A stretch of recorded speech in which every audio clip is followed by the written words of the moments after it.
is Wednesday, my dudes. I keep saying this, but I really want to try and finish this today. And I'm hoping it will take my mind off of how much my teeth hurt. Because I went to the dentist. And it's a never-ending nightmare of my teeth, it seems.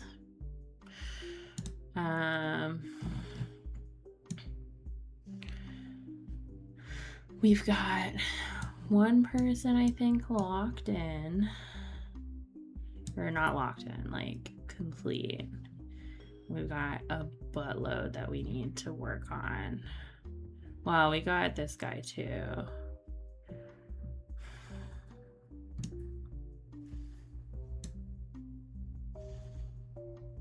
But I'm not too terribly sure like how to go about even getting that info.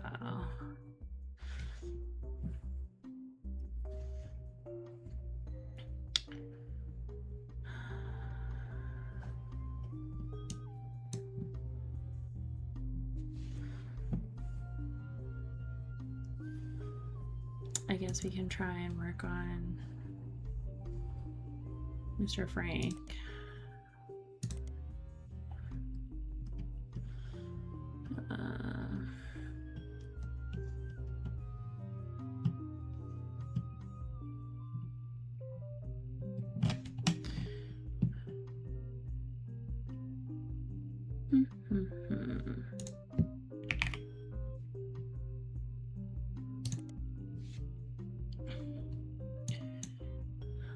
Like, I don't know what I'm supposed to search and what I'm not supposed to search.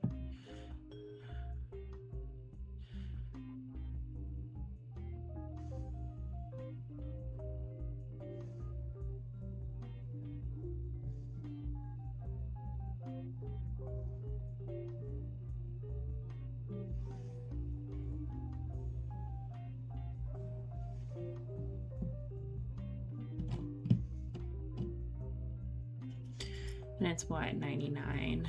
So he died 3 years ago.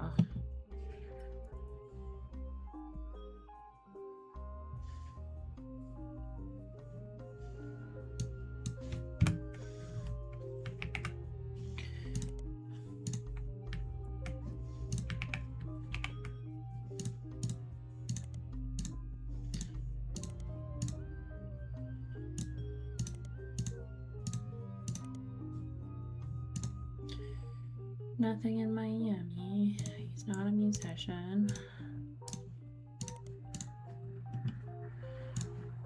He wasn't in Portland. He's not a teen. Heartthrob.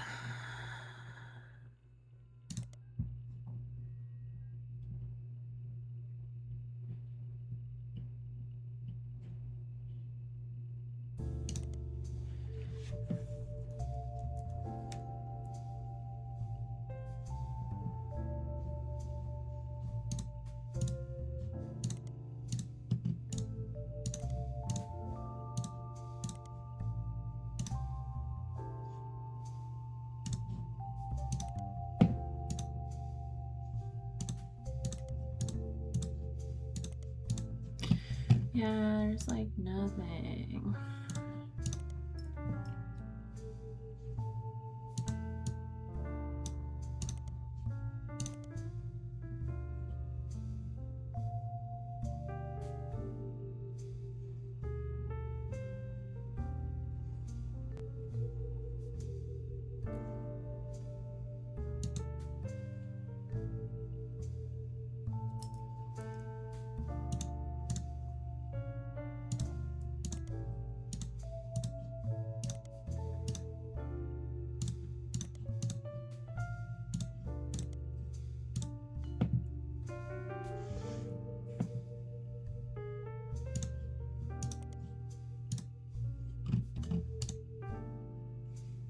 Yeah, we have her book. Oops.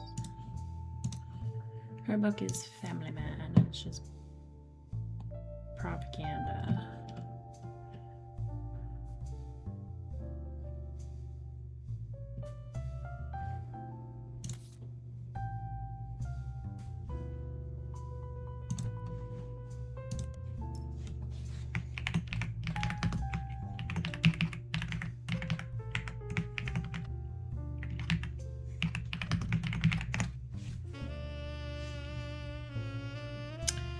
Oh, there's an older version? Yeah, an old book. And then they reprinted it. Okay.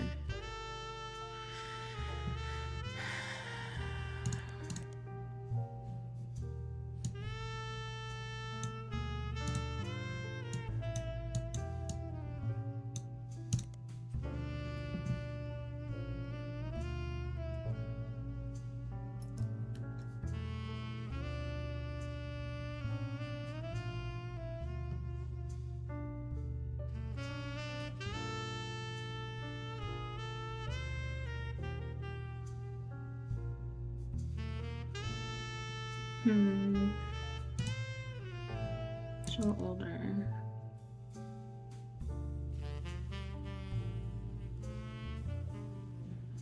Yeah.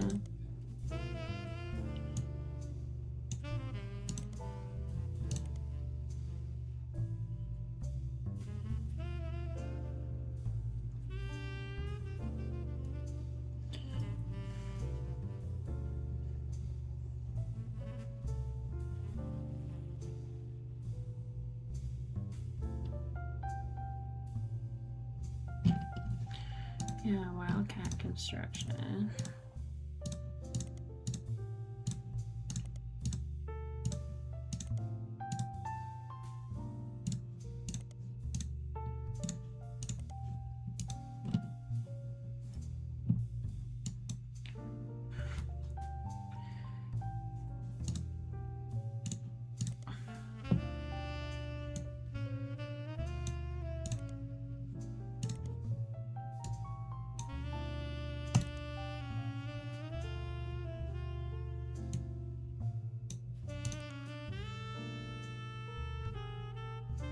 The Miami Print Museum.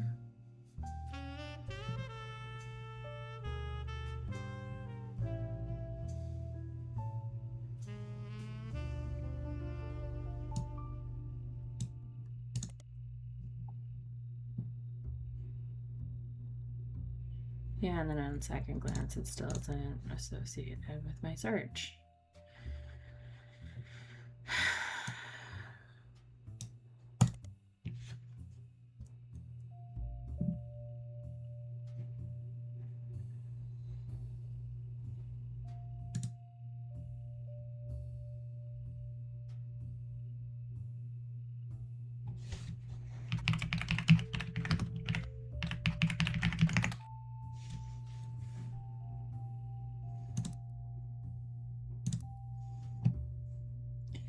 Oh,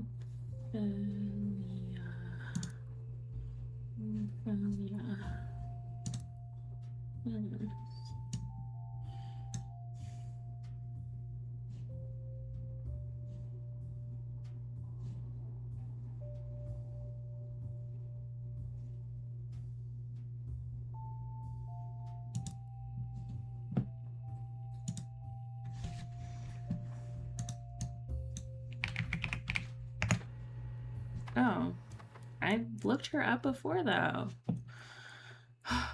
Barb Williams is a motivational speaker, and she has a website that explains the services she offers. Her company's address is listed as in Coconut Grove, Florida. Okay. I swear I have looked her up. But there's no...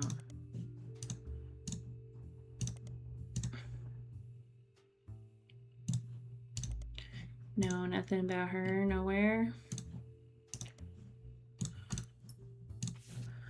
Barb Williams advertises her career as a motivational speaker online. This flyer includes 3 different testimonials from Greta Jones, from WQTV 12, Vic Elmsworth from the Kickawa Falls Gazette, and Isabel Crosby, Superintendent of Benton County. Haha, and Isabel Crosby, according to a flyer on Bob's Williams website, is the superintendent of Benton County. There's a Benton County in 9 different states. There hasn't been a Benton County in Florida since 1850. So you're not sure which one Isabel Crosby comes from.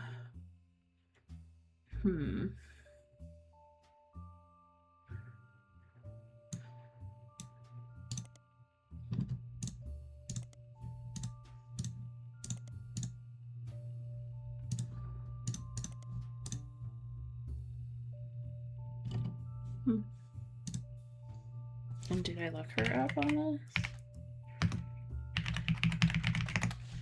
Yeah. Okay. Kiki Falls Gazette. Did she make up all of these things? There is no Kiki Falls anywhere in the world that you can find. The closest thing to Kikowa Falls appears to be in New Zealand. Instead, a man named Chris Elmsworth has invented a small town newspaper as a conceptual art piece. The Kikowa Falls Gazette is a series of online articles about small restaurant shows and other tourist attractions all across the United States. This is presented as a monthly newspaper of small town America. What makes the Kikowa Falls Gazette a bit strange is that amongst the articles detailing real locations are occasional stories that present outlandish, inflammatory concepts in extremely mundane ways. For example, on the homepage right now is an article entitled "Mermaids Strike Back Against Lobster Farms," that, using very dry language, details the idea that mermaids in Maine have begun to unionize in support of better benefits. There are no punchlines, and the articles are not marked in any different from the rest. Each current issue of the paper is presented on the homepage. There are no archives. Okay.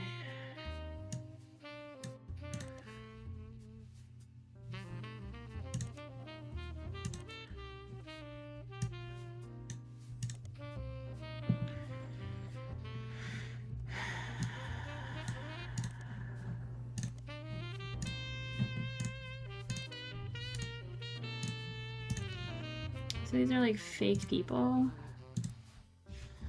Her story will surprise you. Corporate retreats, church events, or even school assemblies. She can customize her message for any audience.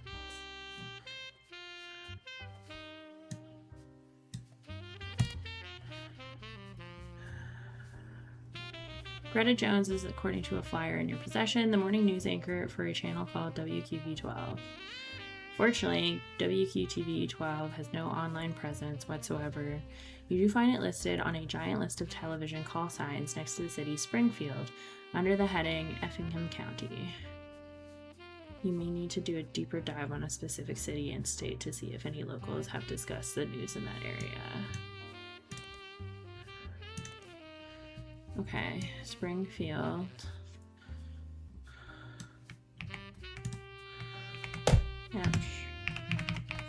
Florida. No, Springfield, Florida. Get out of here. Get out of here, computer.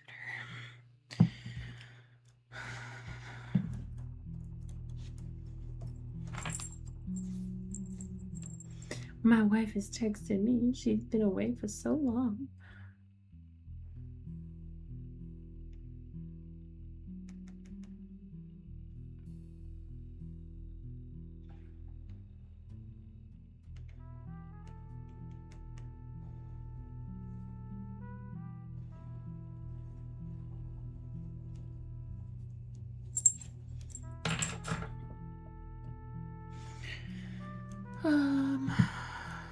Okay.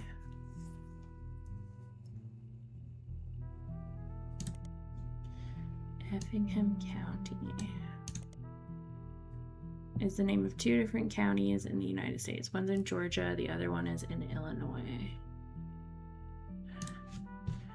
Okay, Effingham County, Georgia. Wouldn't that be so nice? I need a Georgia newspaper. I said Effingham County, Georgia. There's a Springfield field in Effingham County, Georgia. Okay. Springfield, Georgia. When you refine your search to television in and around Springfield, Georgia, you come across a website that lists different channels available there. The list seems to only feature broadcasts with female news anchors. The person who runs the website has ranked each using 3 categories. There's nothing relevant to journalism. One of the entries is Channel 12. The new anchor is listed as Greta Flores. Greta Flores is a news anchor who apparently used to go by Greta Jones before her divorce. Compared to the ordeal you've gone through to simply figure out her current name, it's way easier than you expect to find. She has a website for her accomplishments. She was apparently the MC for an all-female speaking tour in 1997. The tour was called Storytellers of Sisterhood, the Mothers and Daughters of Earth. You do a search for it, and it seems some of the stories were compiled into a book. 25 Stories of Sisterhood. Okay. Jesus. Okay.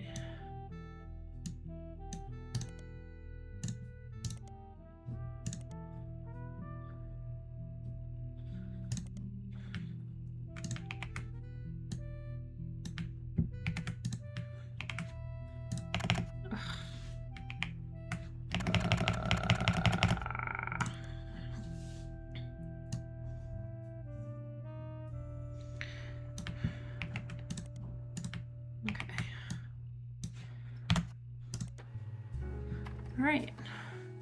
This is an anthology of stories told on a few different Storytellers of Sisterhood tours. It contains direct transcripts of the most well-received stories told on stage. Ayla Hale is the editor, not the sole author. One of the stories by Barb Williams has been added to your evidence. Okay.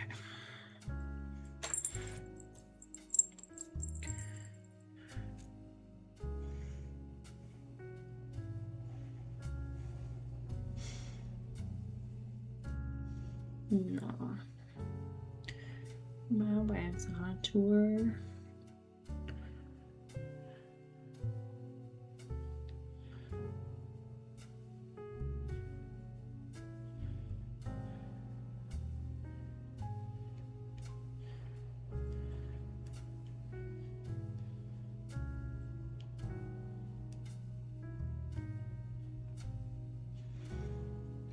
She's going to her favorite cheese factory.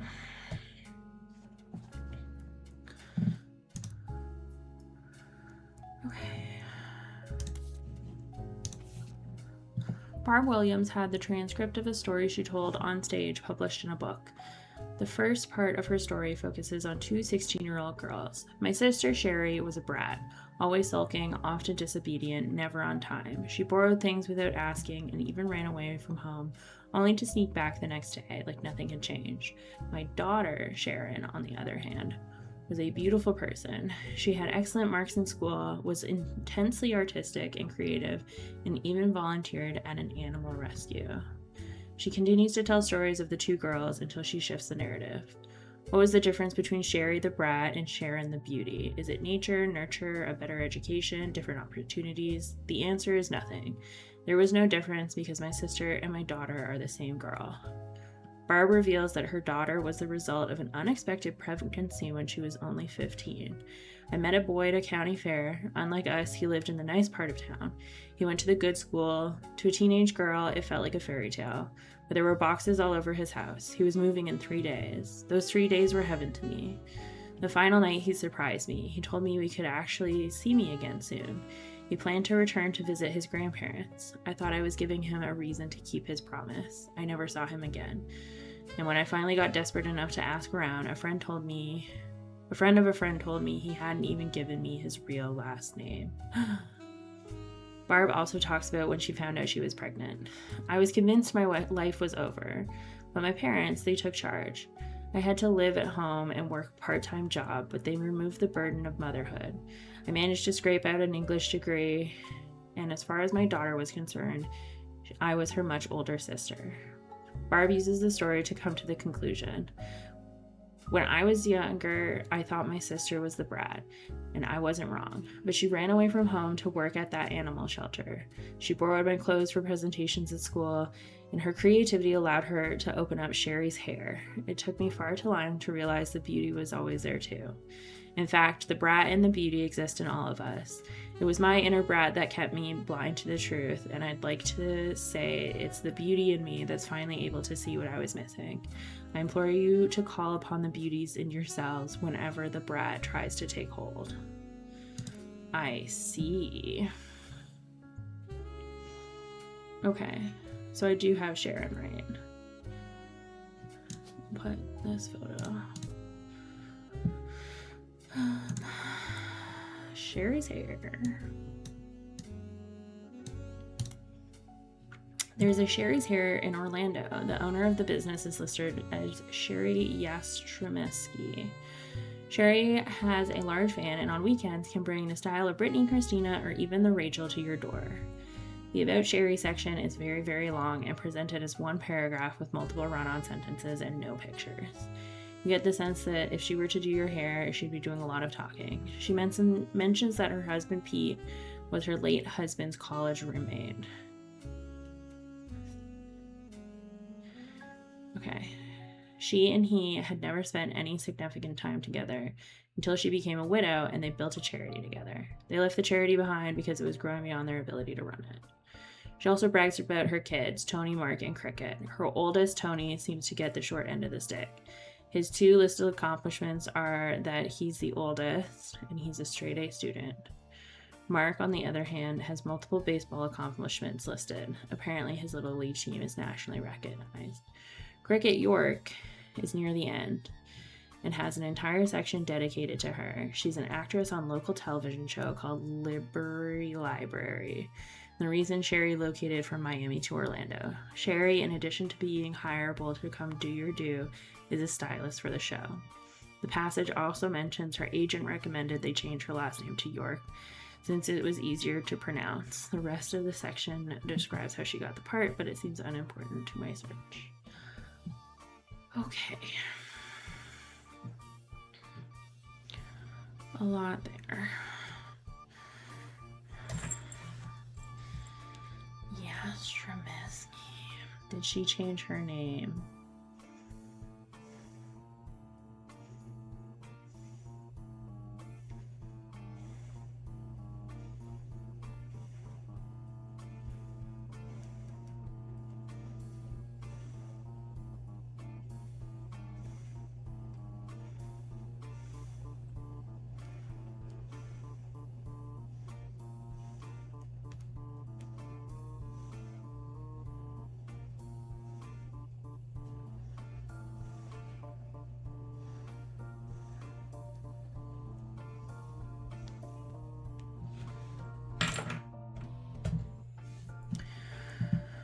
Okay.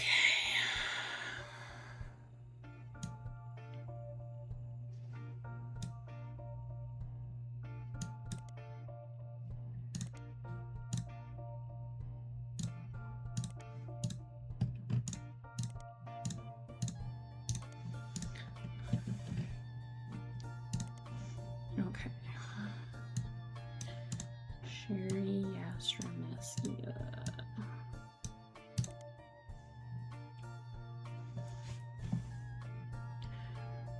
P.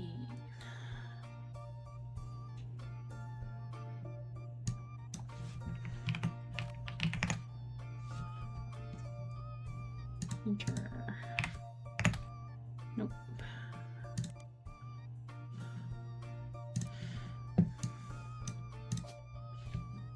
Hairdresser.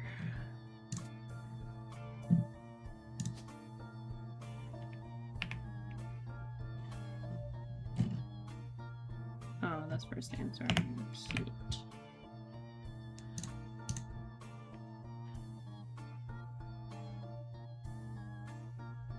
Oh no, this is not her current husband. Oh no. Pete. Yastrzemski. So, Cricket. Yastrzemski.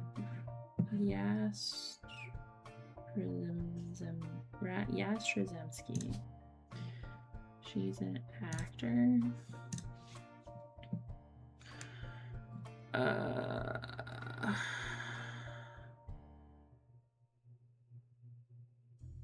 And then what we said, Tony. So Anthony something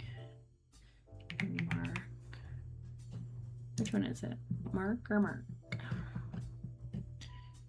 No. Tony Mark with a C.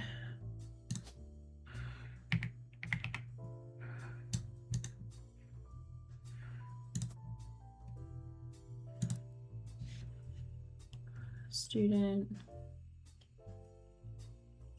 coach,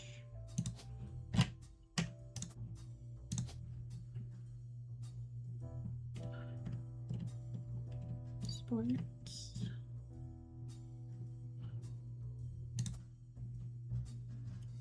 don't know. We're guessing. Okay, Cricket York.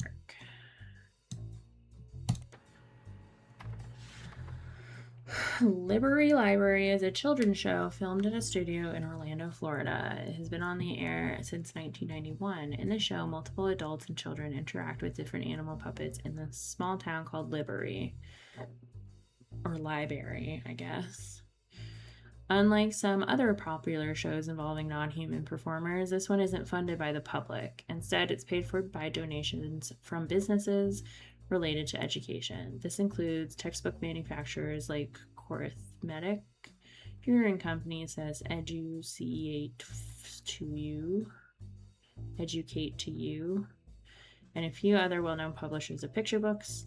From what you can find, it's syndicated in a few markets across the southern United States and in New Hampshire, for some reason. Like most other children's entertainment, many of those that grew up with it tend to have fond memories. That works in your favor because the show has been documented by a few fan sites. There's even a library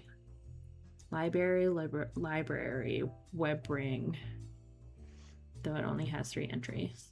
You click through the sites in the ring and find that Cricket York joined the cast in 1997 at the age of 5 and is still listed as a current cast member. A picture of Cricket from one of her first episodes has been added to your evidence. Okay.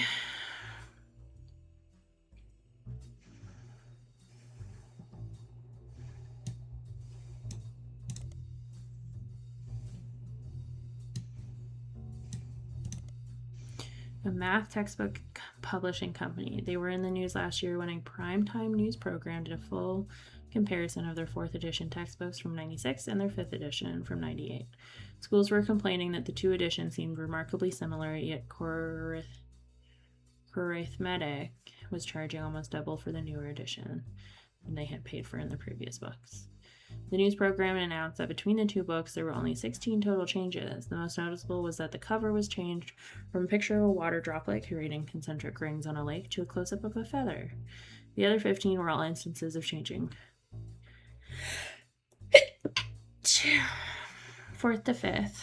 This even led to a geometry problem where the book asked students to calculate the 5th side of a rectangle. Nobody associated with Corithmetic. It seems related to your church. Arithmetic.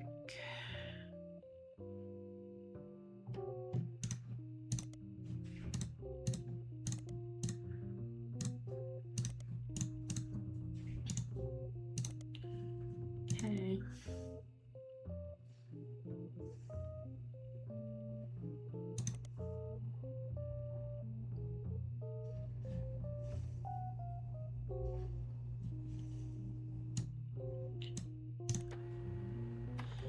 Educate to You is a tutoring service. They have a deal with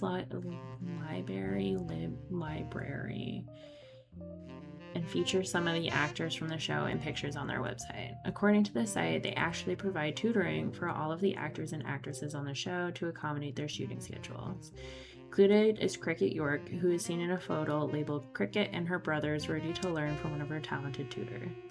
You don't find much else about Educate to You, except that there seems to be a small subsection of library fans who were deeply unsettled by the company's logo, which would appear after the credits on each episode. One writes, "I was terrified of the little girl in the Educate to You logo.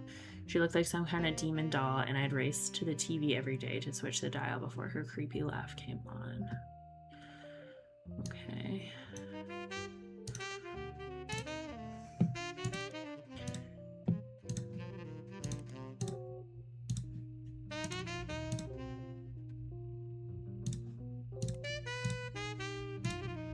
Easy.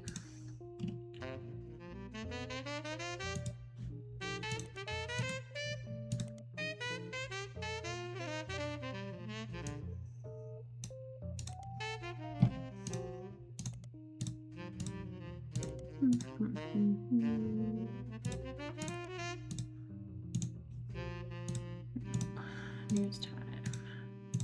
Piketty. Portland. Silver Screen. Starlet. Team Laugh.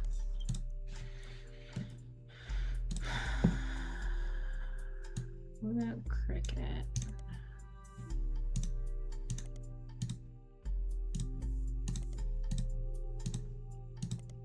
Is it this? Is this one? Yeah, it's defunct.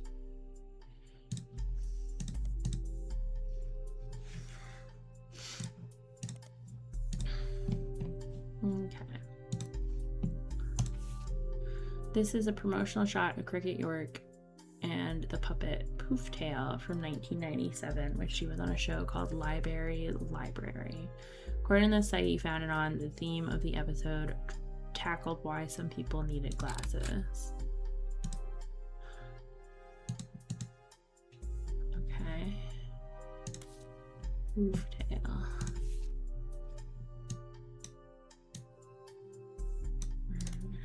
Okay.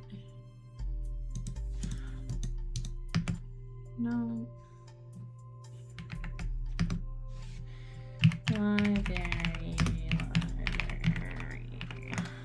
Okay.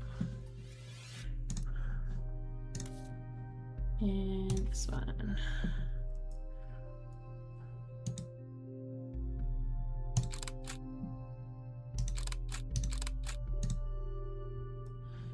Cricket and her brothers.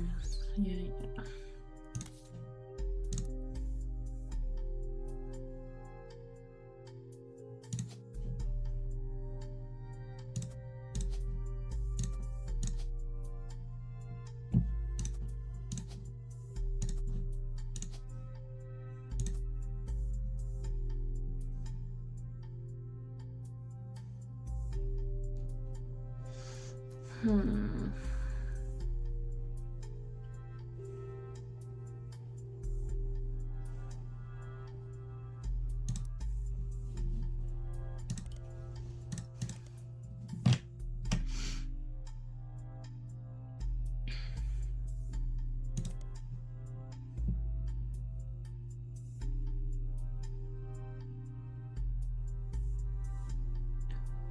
What college? What charity?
It started in 91. Like, what?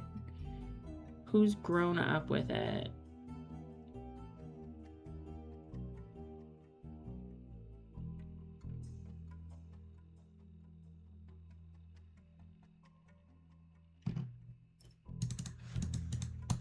What's his name? Hooftail. Puppet.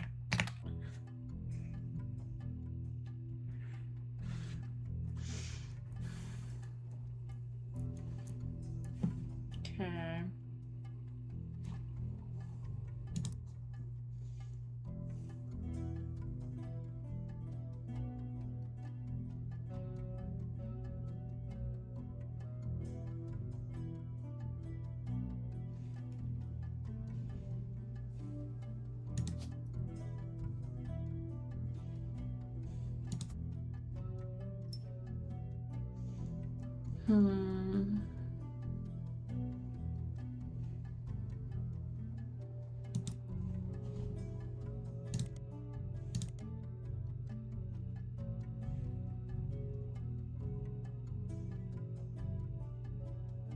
Her late husband's college roommate.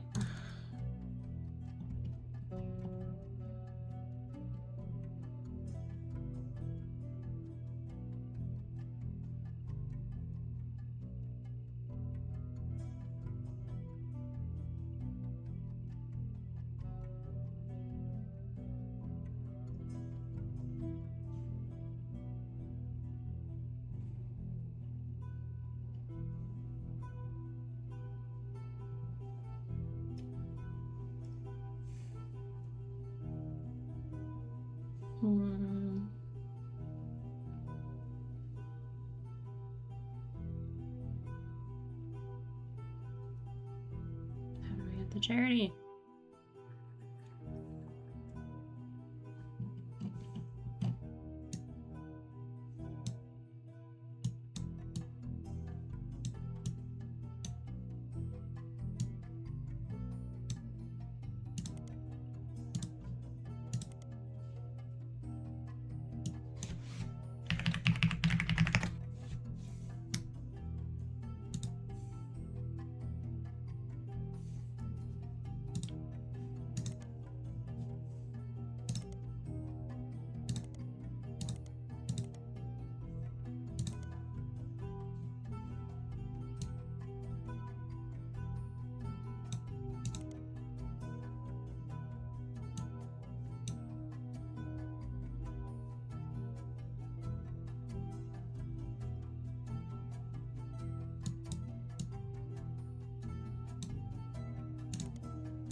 She's a motivational speaker.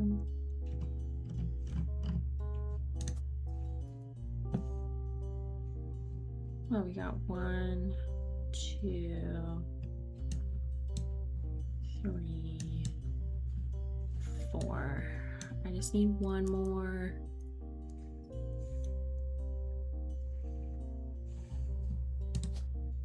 Where did she go to school?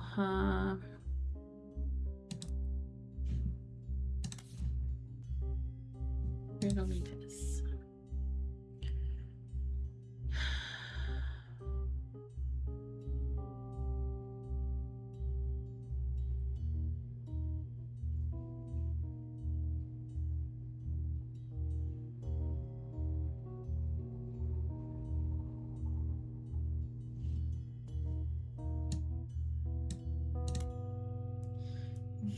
Vic Elmsworth, according to his own personal page, is apparently one of 3 brothers. All 3 of them are contributors to a newspaper called Kikowa Falls Gazette. He tends to focus more on the southeastern United States. All the articles he's written are archived on his site, including the long-form version of the review for Barb Williams' motivational show from 1997. According to Victor, he had seen Barb talk more than once. On this particular occasion, Barb's talk was at a very large church, and it was clear she was an expert at matching the presentation of her concepts to any particular crowd, because she received a standing ovation. Barb started with a story about loss, specifically the loss of a bicyclist who had been hit by a car. She spoke about the death of any person as a darkness in their loved ones, a cold, empty void that begins to creep into a space where there once was light. Because the light could never return exactly how it once was, she says the only option is to nurture new sources of light to help fight back the darkness. Her conclusion was that finding the hidden meanings in tragedy is the most important thing we can do. She used multiple biblical comparisons and finished by looping back around to her initial story and how she personally began to come around to this ideology. The biker who died was her son-in-law, and the Lanes Across America charity was created to fill the newfound darkness her daughter experienced. It, the charity, was the light that began to fill the void, and she was doing everything she could to help nurture it. Lanes Across America. Lanes Across America, or LAA, is a charity focused on adding bike lanes to major cities. The pages and pages of news articles that mention Lanes Across America have similar summary in them. LAA, formerly LAM, Lanes Across Miami, was founded in 1987 after the death of Drew Smith. Drew was biking home from work when he was hit by a car. Each year since, Lanes Across America has grown, and now they have offices in over 12 major metropolitan areas, including Miami, where the charity began. The website for the charity has a picture of Drew. The photo has been added to my evidence. Gimme. Well, if we could give me that, that'd be great. Partial wedding photo from the website for a charity called Lanes Across America. Drew Smith. Well, Drew, your mullet is fierce.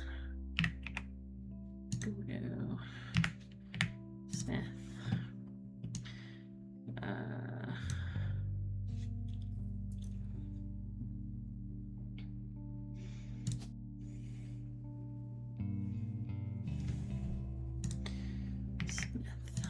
Yep. Well done.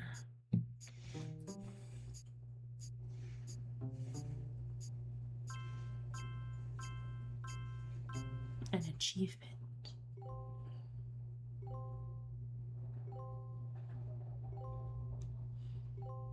So many extras. So many extras. Booyah. Okay. Last name, Smith.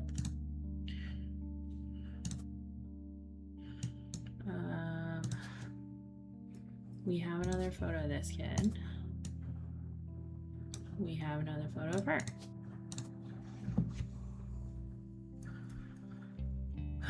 Okay, so this is all done. This is done. I just have Infidelity 2 and number 1. I'm so close. I can taste it. Okay.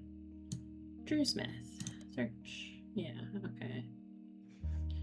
Photo Drew. Lanes Across America. Business Watch. Butler County Times. The Header Road. Miami Mercury. News time. Cup of tea. Nothing. Y'all gonna be so stingy. Miami.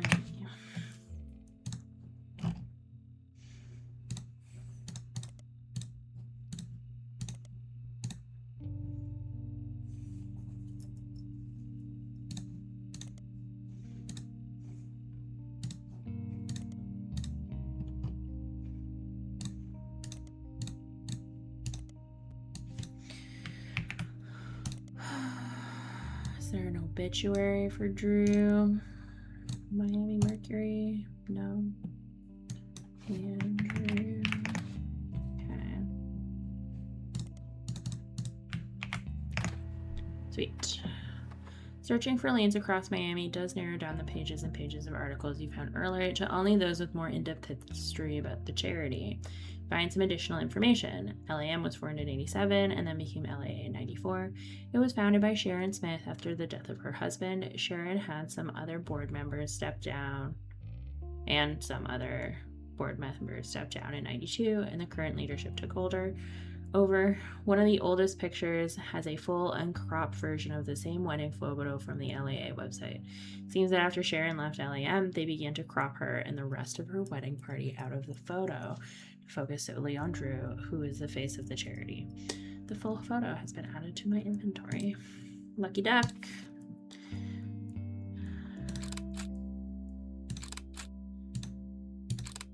All right. Okay. So this is her. This is her. This is him. We're done.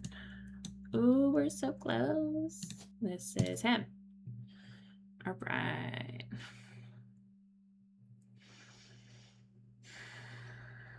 This punching situation, I feel, is really gonna, and I really don't want to use any more hints.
It was a large company with many different releases. Nothing relevant.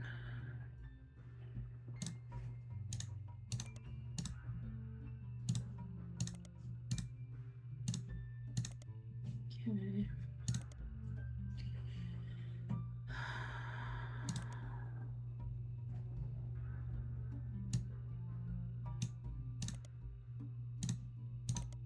Mary Beth Clementine released the old rugged cross for New Edison.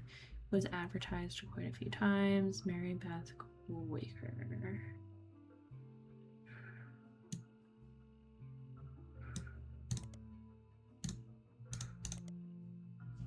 Okay.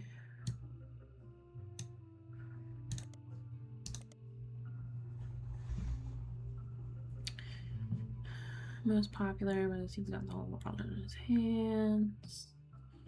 Positive review.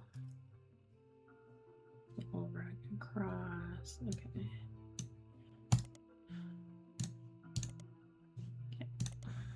New Edison. Seems that New Edison Records and Modern Music Monthly had quite a lot of overlap. There were countless advertisements for various covers of popular songs, and they all started to blend together. When you scan the results for anything other than an advertisement, you do find a very brief blurb for when New Edison was sued by Edison Records. By the time the magazine had covered it, it seemed like the lawsuit was settled out of court, and New Edison was destined to shut down. The owner, who went by Sterling Edison, said he'd likely create a new record company, but there's no evidence that he did, and that was the last mention of him in MMM. Okay.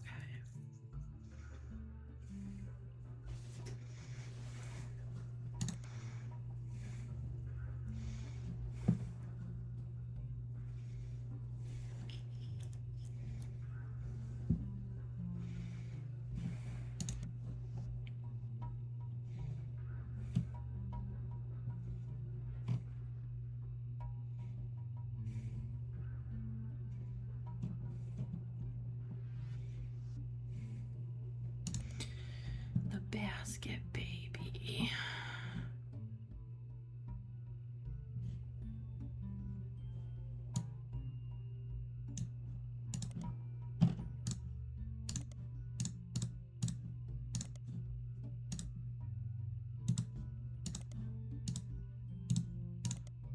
Okay.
Sims's wife, Colleen Webb.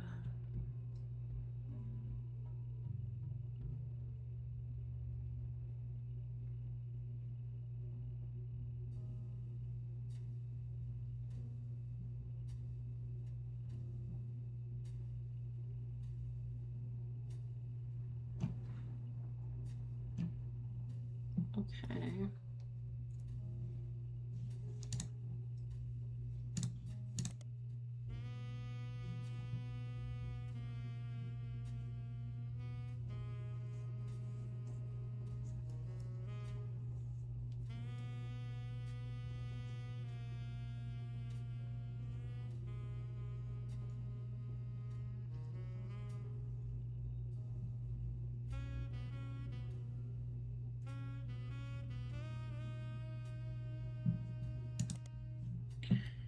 We have a Mary.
Oh.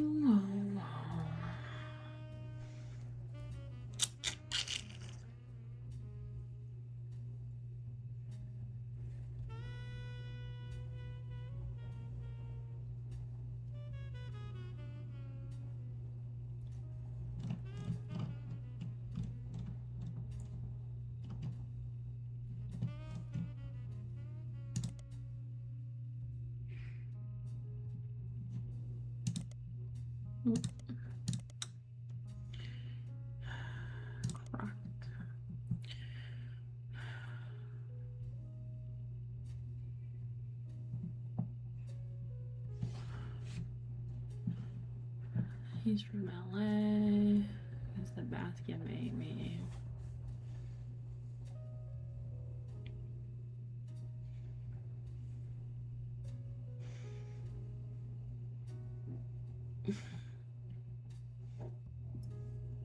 Excuse me.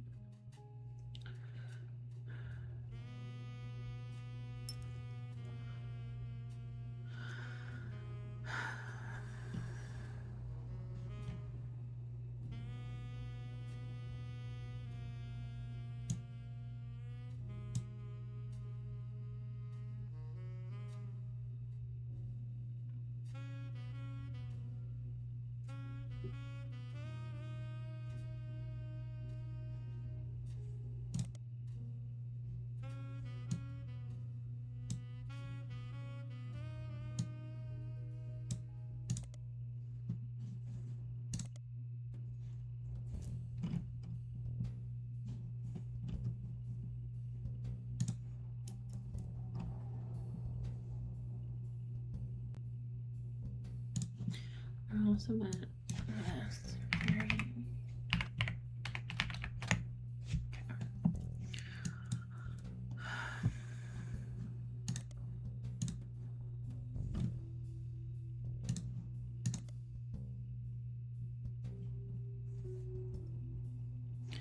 He was flying, he was caught, he was arrested.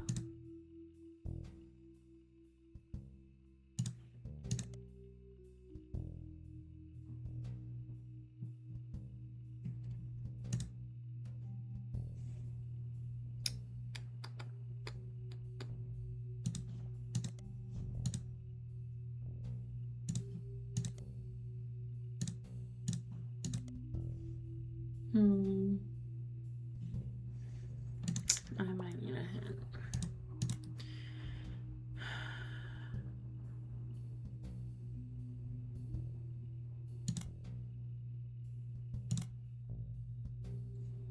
I did. Did I not?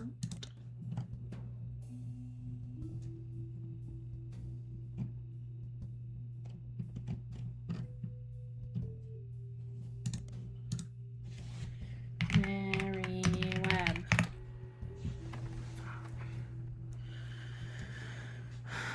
Mary Webb in San Diego has a website called Web on the Web.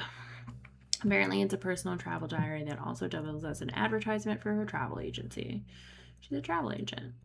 There are a description of Mary's services, including booking flights and cruises. Almost all of them involve extremely niche audiences. It seems Mary is the #1 agent when it comes to booking spiritual vacations aboard ghost ships and in specific hotel rooms that are said to be haunted. Oh, okay. She also has a dedicated section for more traditional modern cruises that cater to specific groups such as fans of boy bands. In the diary entries, she talks about the trips she's personally taken and uses that as an opportunity to feature descriptions of amenities and excursions that the ships offer, even when you're on them to see a specific band or ghost. There's also pictures of ships, hotels, landmarks, and places she's visited, as well as a picture of Mary herself with a ship in the background. One of her diary entries actually mentions the day that the photo was taken. She was allowed onto the ship on a port day in San Diego with a professional photographer she knows. The photo of Mary had been added to her evidence.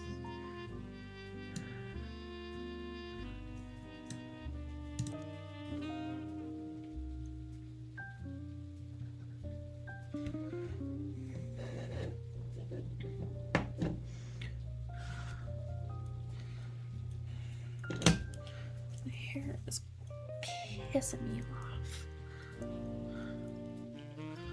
I'm trying to dry it out.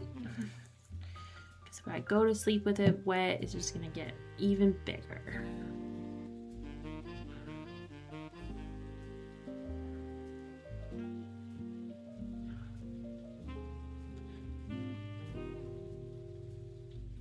Okay.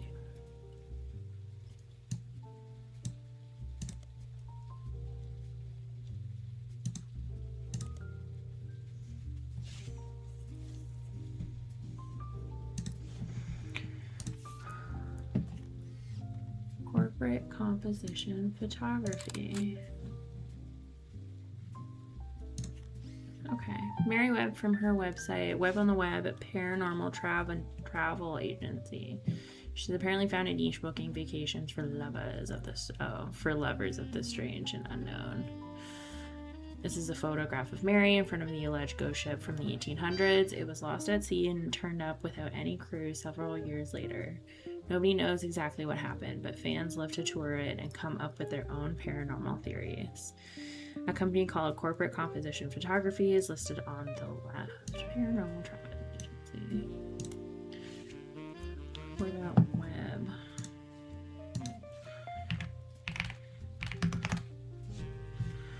Is it the whole thing? Web on the Web, paranormal travel agency? Okay. Guess I got everything I could get from that.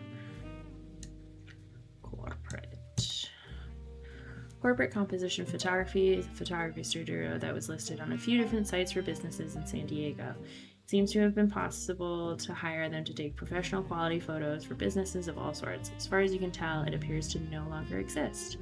The company is also mentioned on a photography website with some IRC chat logs. It seems like the site is the personal page of a member of an IRC photography channel. They have archives of logs they've been saving since '93. One of them was from 1996, when Val, the former head photographer from Corporate Composition Photography, did a Q&A with their users about taking pictures for promotional materials and print ads. Most of the questions and answers are pretty technical. They not only seem irrelevant, but generally go over your head. One of the questions, however, mentions that Val was on the cover of Telephoto and asks about Iraq. The question was quickly shut down by the person running the Q&A, who said Val does not wish to answer any questions from his photojournalism days, nor does he wish to talk about LBP. Please keep this on the subject of commercial photography. Telephoto. Photography magazine. Okay. What's LBP?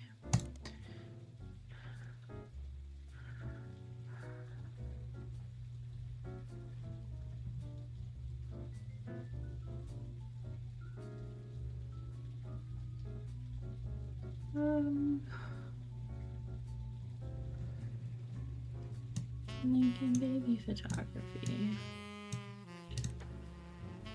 Lincoln Baby Photography seems like a solid lead, as it mentions a Val and an award-winning photographer on the page. It's a business in Beacon, New York, and on the site it has a picture of a baby and a camera caption with Cam Lincoln reaching for his namesake.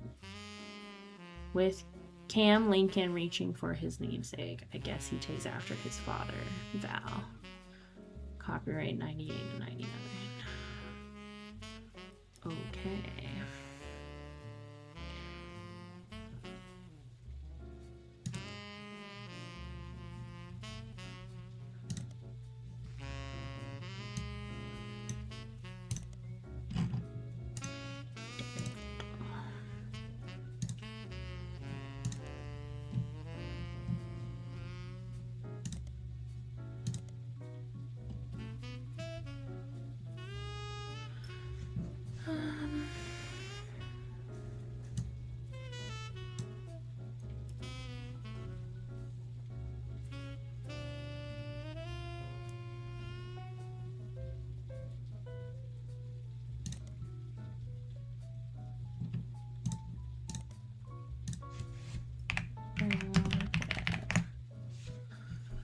Okay.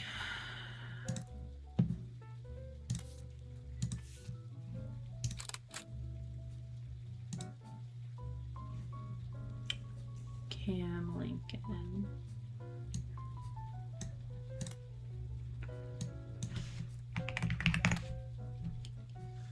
Valerie Lincoln, a realtor in Michigan. As far as you can tell, there's no question. There's no link between Valerie.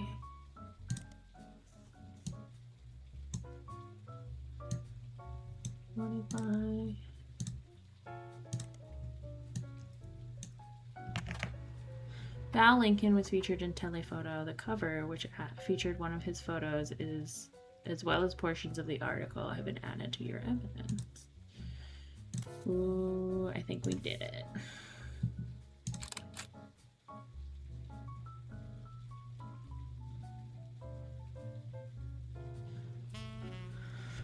Let's see.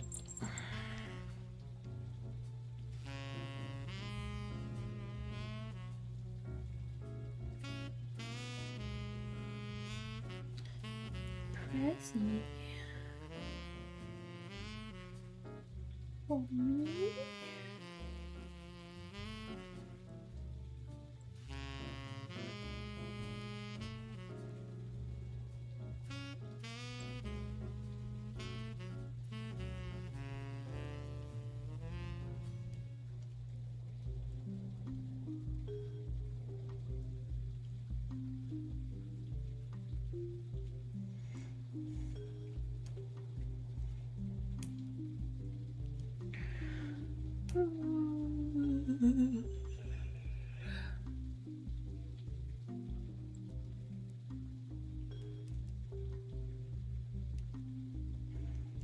Poor sweet Wabby.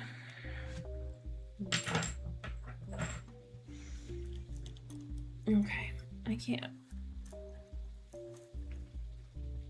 No, my list.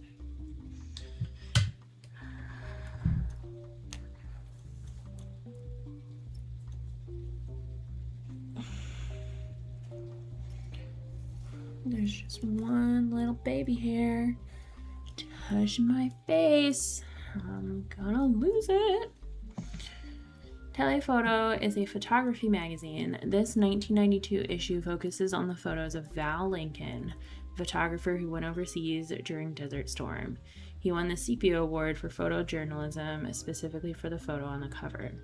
Val got his start in high school when he took a photography class because, in his own words, he couldn't decide what else to do and thought it would be the best career in the world to shoot for Playboy.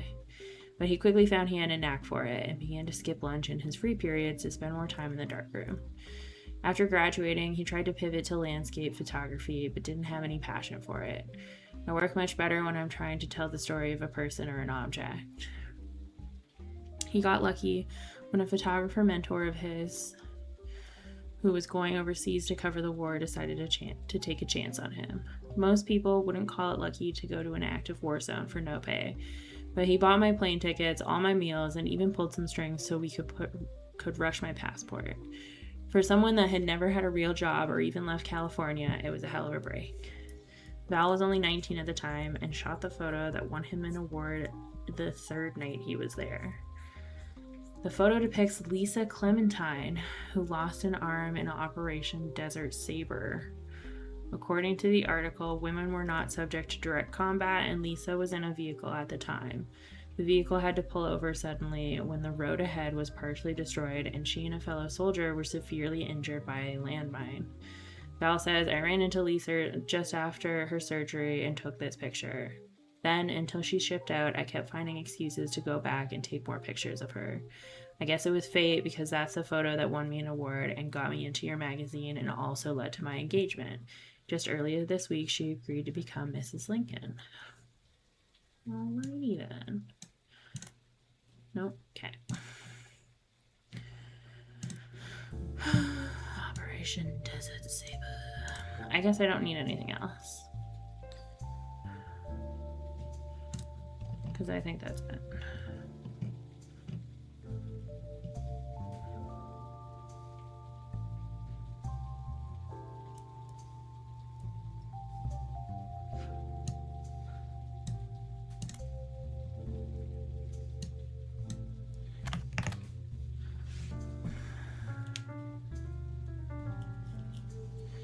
Okay.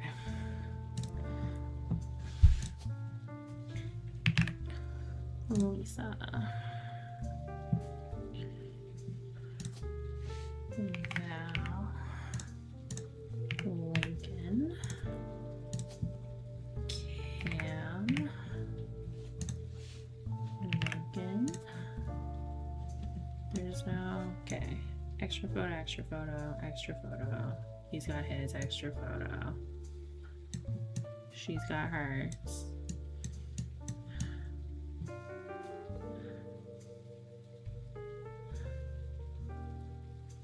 They've all got their extra photos. Yeah, that one's done. This is all done. I just don't want to finish it and have something hanging. That's done. That's done. That's done. Nobody's got their extra. Okay.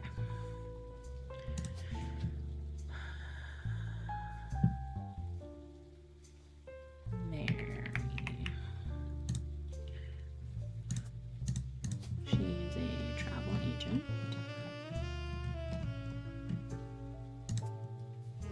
Her photo is this. She is military. Her photo is this. Occupation is baby.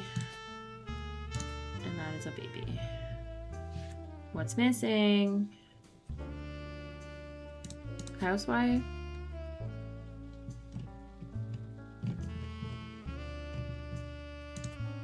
No?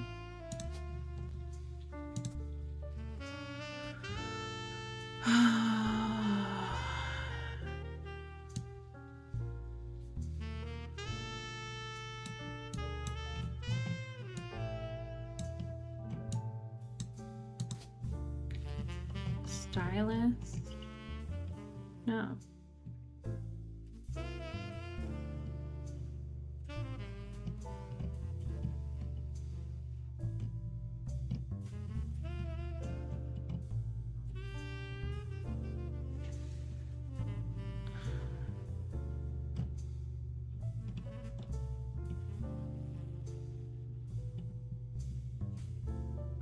He's not actually a pro athlete, is he? No, he's a student.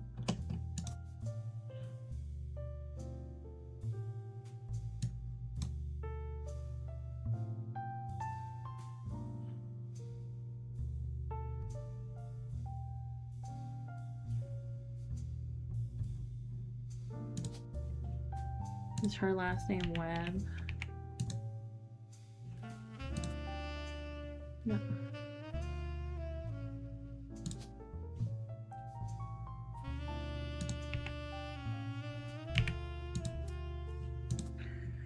Am I missing something? What is happening?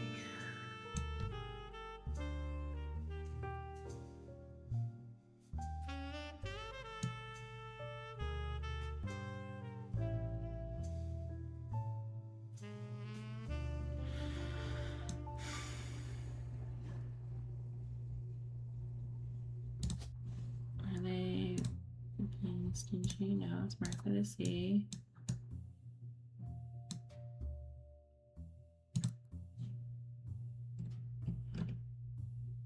Is it Liza with a Z?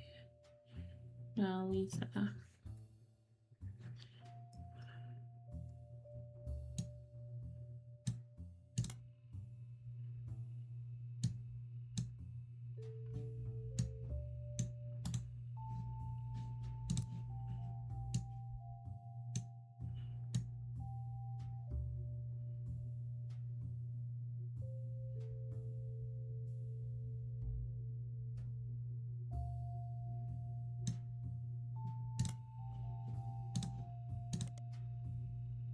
Okay.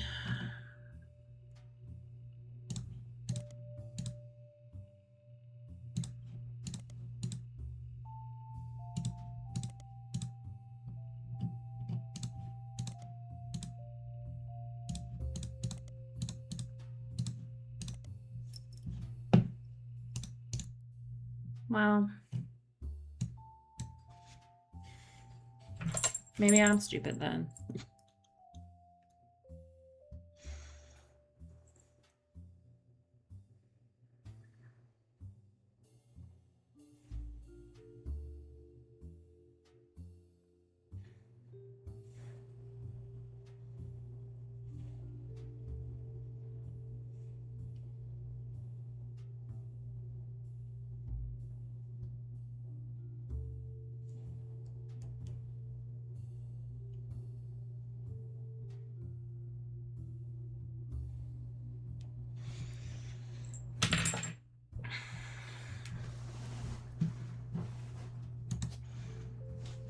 Does Val stand for Valerie? No.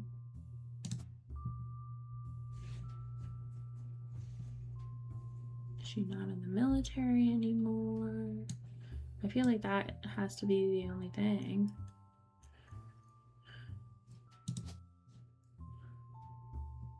She's not a housewife. She's a hairdresser.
Lisa Lincoln, there we go.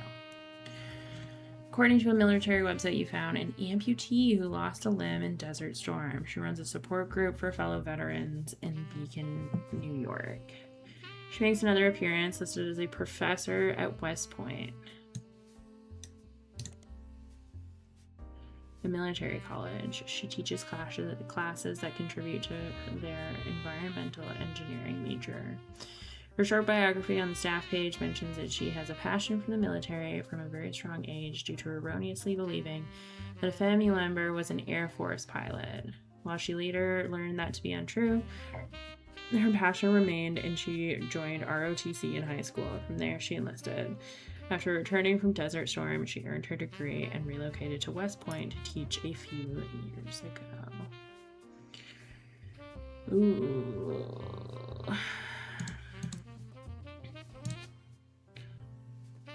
Professor. Woo, we did it. We got them all.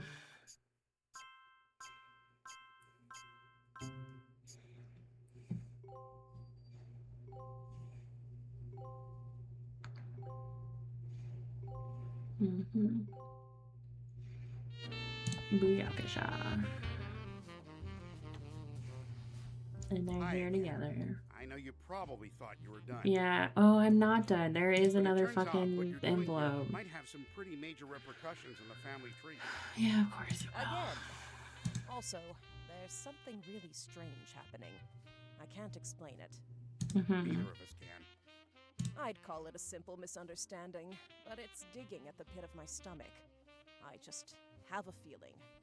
Clark? Last week. Let's just say being the president, sometimes people bring me things. Sometimes people bring me things. Just skip to the important part. Right. One of our janitors brought me some hair she'd found in Ruby Spratt's trash. It was Bonnie Hudson's. Okay. Bonnie is Guy's sister. She'd sent us her hair to test potential Roottrees, since her DNA is closest to Guy's. But Ruby threw it out, and I wasn't sure why she would have done that. especially right before we began testing the tree you provided. When I asked, she told me she thought the samples needed to be fresh every time they did a test. It seems really odd. Ruby was the one who convinced us to do DNA testing in the first place. She seemed so knowledgeable. I don't like it. You've done more of a deep dive on these people than anybody else has. Clark will keep a closer eye on the DNA tests from now on. You have an eye for anomalies. We need you to find the smoking guns. If there's anyone you're 100% positive can't be a Rootree, or any you've got definitive evidence are Roottrees, then we might be able to catch Ruby in a lie.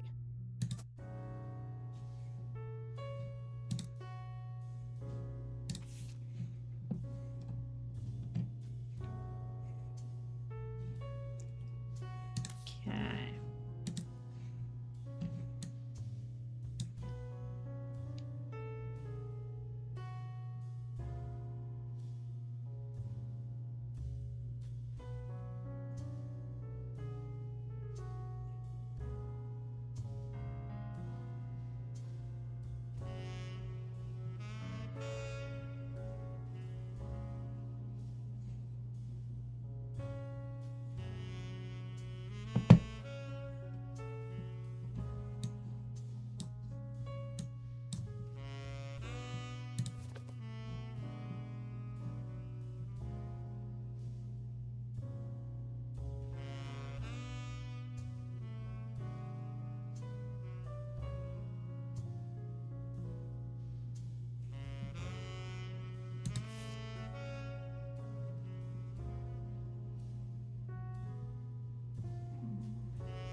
Once had a secretary name. Yes.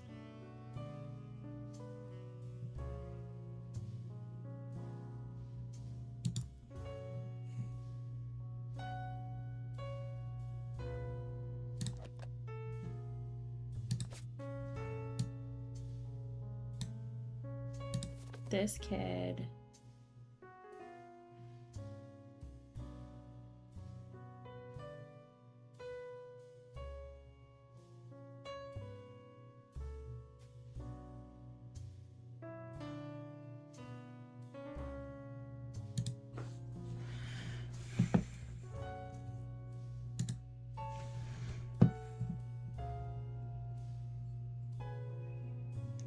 she adopted 2 children in the late 40s.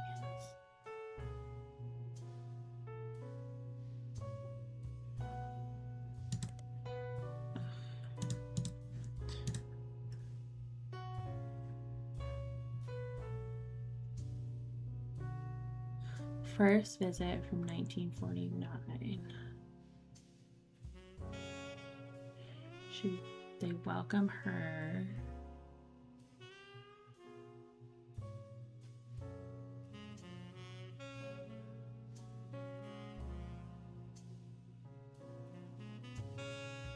She and her son are welcome to stay.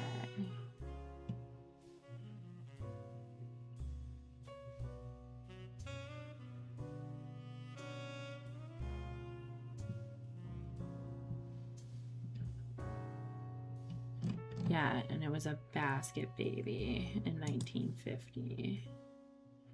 So the older is not a Rootree.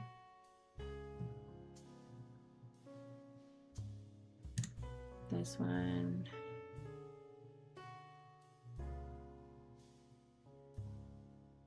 I think is.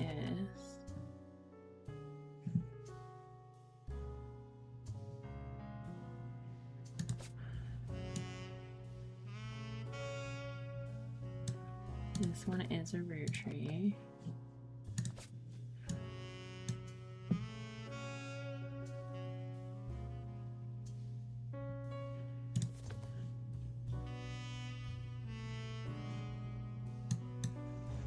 Oh, wait. We got all his clues.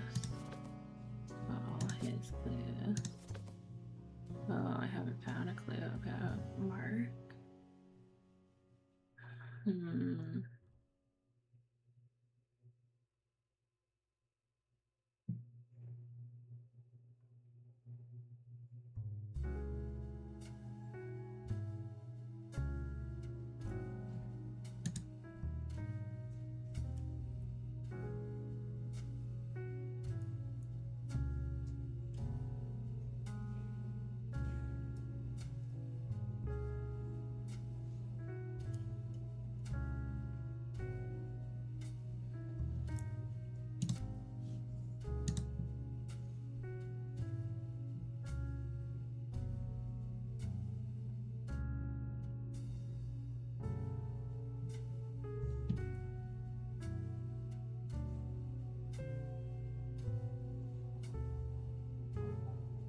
Hmm.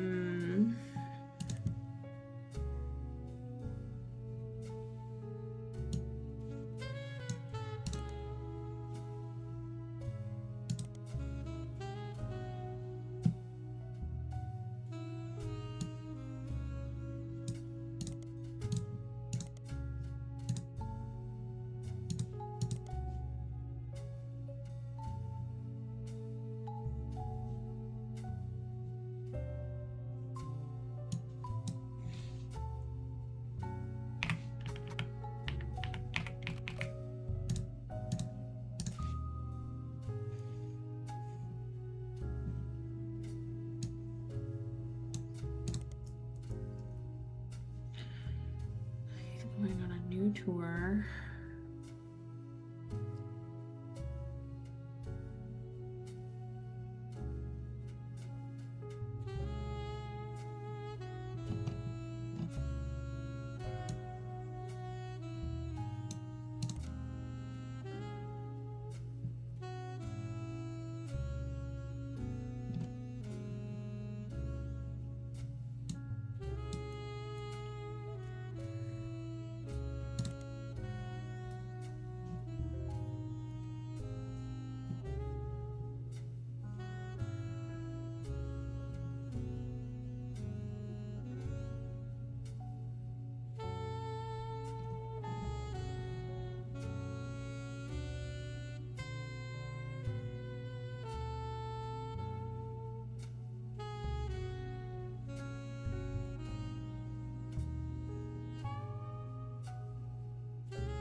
With your evidence, you could verify which people are almost certainly, which ones are very unlikely, and which of them are too ambiguous to make a decision one way or another.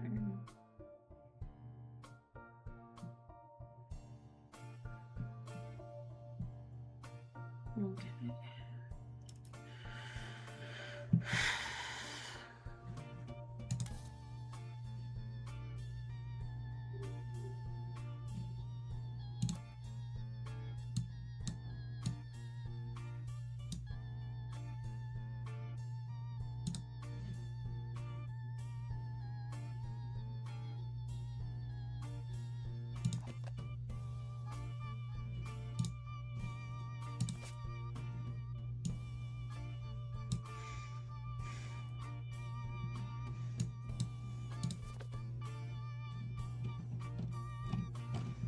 I haven't found clues for this guy.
Ouch.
Oh.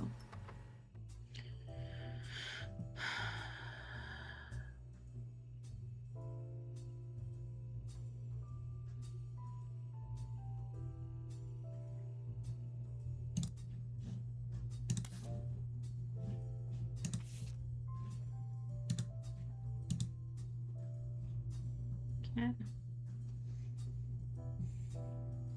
It was determined through a DNA test that Anonymous' daughter was not a Roottrie. This article did not coin the phrase. This article came before that right around the time of her first TV interview. This is a summary. An anonymous woman appeared on the cover of News Time shortly after 5Ps was confirmed to be a member of the Roottree family. In an homage to the previous cover, she holds a photo of her daughter. Unlike 5Ps, she was to remain anonymous, and both photos were obscured. The anonymous woman claimed to have had an affair with Guy Hudson while she was working as his secretary. She and another woman were hired at the same time during the transition period, while many of the secretaries that had worked under Zach were already gone. She says that she and the other woman were both underqualified as neither had typewriter experience. According to other staff members interviewed, Guy had his own requirements for hiring women. Guy Hudson liked to throw lavish parties, and the longer he was president, the more excuses he found. The anonymous woman posits that these parties mostly seemed to be an excuse to have after parties at Guy's home, featuring much more alcohol and other substances.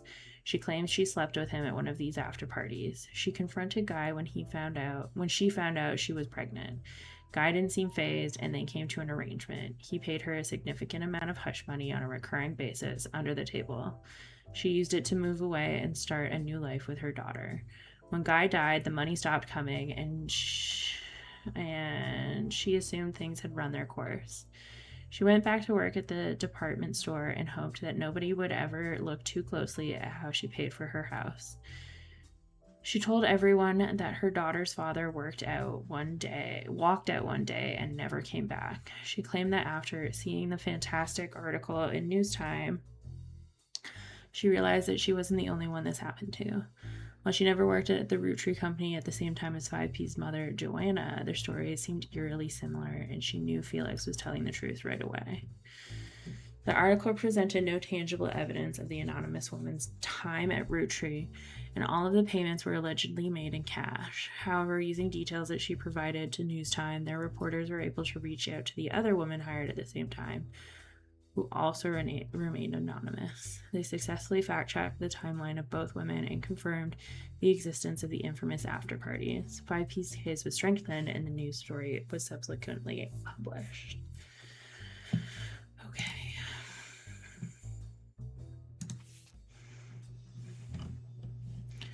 So it's during this transition period.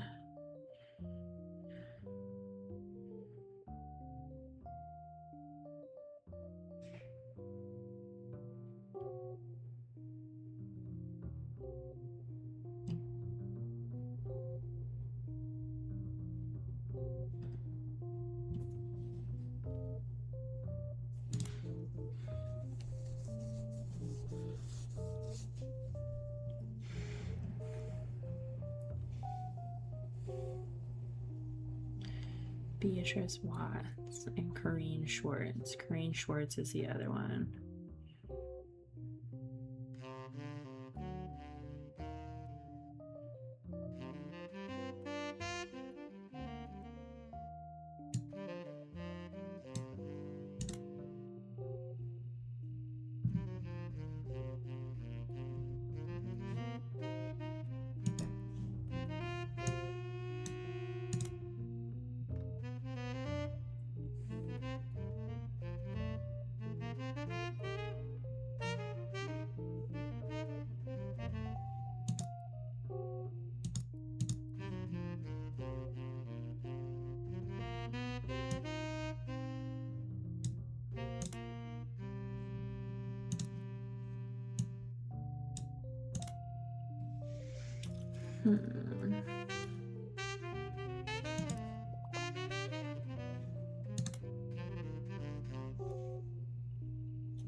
Where's the anonymous article?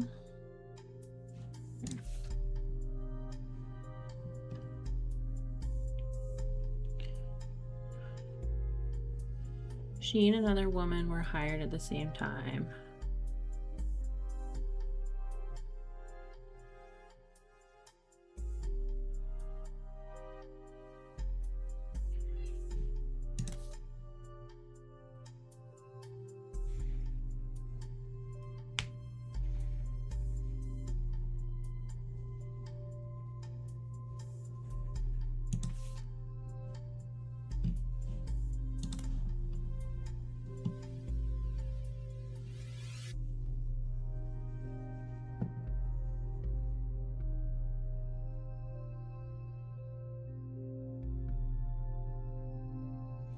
So Joanna leaves in 77.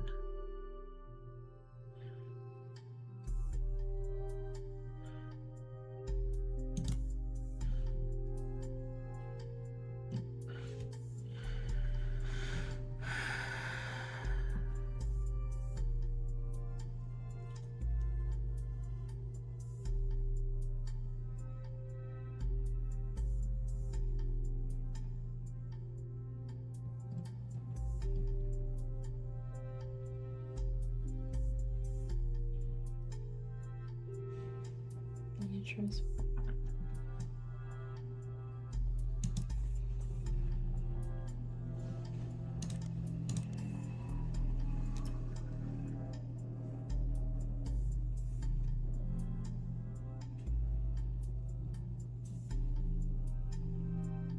So it's not Corinne, it's Beatrice. What?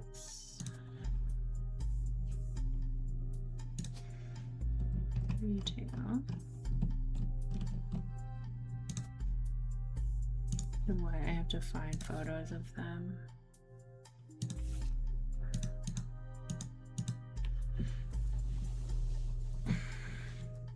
Okay.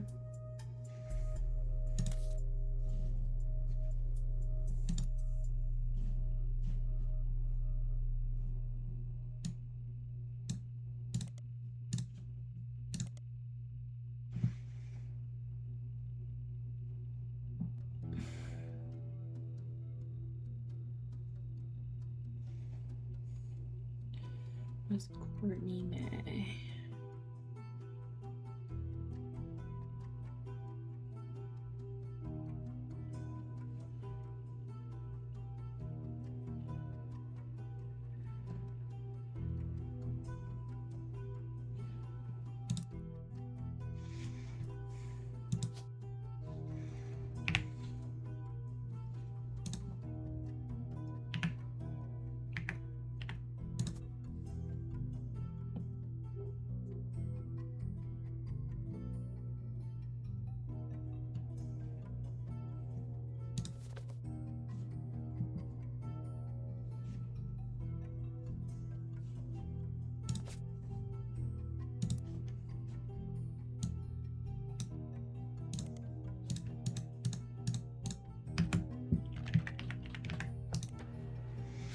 Courtney May has a simple website with black text on a white background and a few images. From the view counter, you can tell you're one of only a few hundred people who has visited it. She's not shy about claiming she is a Jane Doe Roottrie. As proof, she has posted an unobscured cover from the time she was featured on Newstime, as well as a different picture of herself that appears to be a wedding photo. The website seems to be created in defense of her mother, who has been the target of public scrutiny. Under the headline, The True Story of Jane Doe Roottrie, courtesy of Courtney May Newton, formerly Watts. Courtney May writes, "Everyone has everything wrong. My mom approached the Roottrees before 5Ps was ever on the cover of Newstime. Nobody at the Roottree company took us seriously. They only listened to us after we appeared on TV and magazines." The site has a scanned letter from the Ruby Legal Group to Courtney May's mother, Beatrice. In very polite legal terms, it seems to accuse her of exploiting her name and orders her to leave the Roottrees alone. It's dated from a few weeks before the 5Ps article appeared in Newstime and seems legitimate. Courtney May also discusses her mother's magazine feature in more detail. Do you know how difficult it was to convince anyone to tell our story? My mom didn't want to show her face because everyone in the media we approached assumed she was lying, because her story was just like 5P's, but my mom's story was first. Mom was advised by Ryan and Quirk to tell News Time that seeing 5P's on the cover was what inspired her to go public. That was the only way News Time would agree to it and help her get on TV, but that's not true. Our story was first. Brittany's defense continues, but much of it seems repetitive and useless. Towards the end of her page, she discusses the DNA test and defends her mother's character. My mom is amazing. She's the nicest woman in the world. She has diabetes and works at a department store, but still managed to help pay for my apartment in the big city so that I could stay with my high school sweetheart. I got a degree in nursing, so I learned about DNA in college, but I'm beginning to think it's all a lie. Mom is 100% confident there's nobody else who could be the father. Either they did the test wrong, or DNA is complete BS. She is not a liar.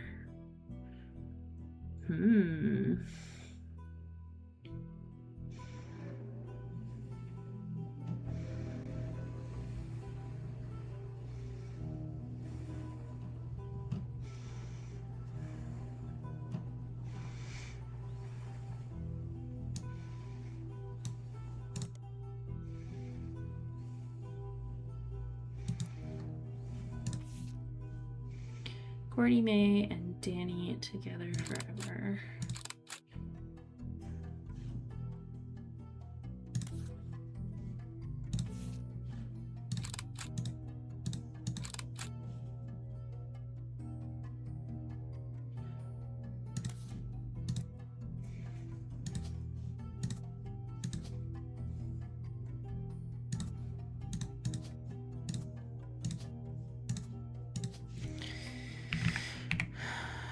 Daniel Newton. She's a nurse.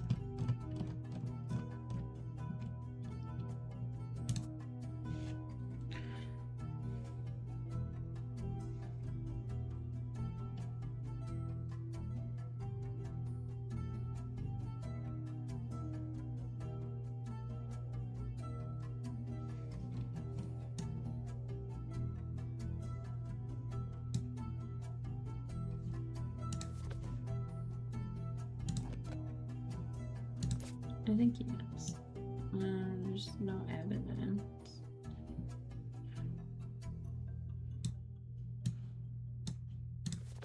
I think she is, for sure.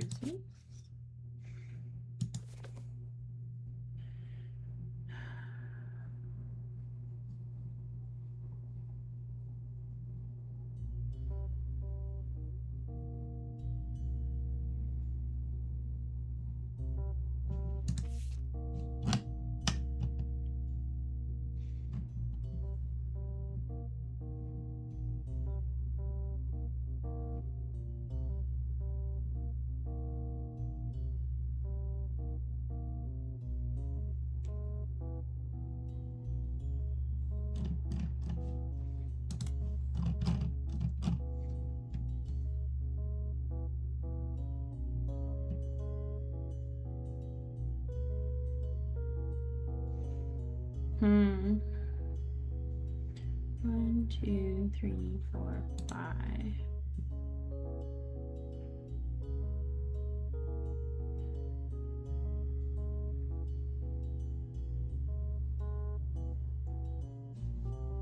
Sugar plum, strawberry, Ishikwa, butterscotch, Scotch caviar.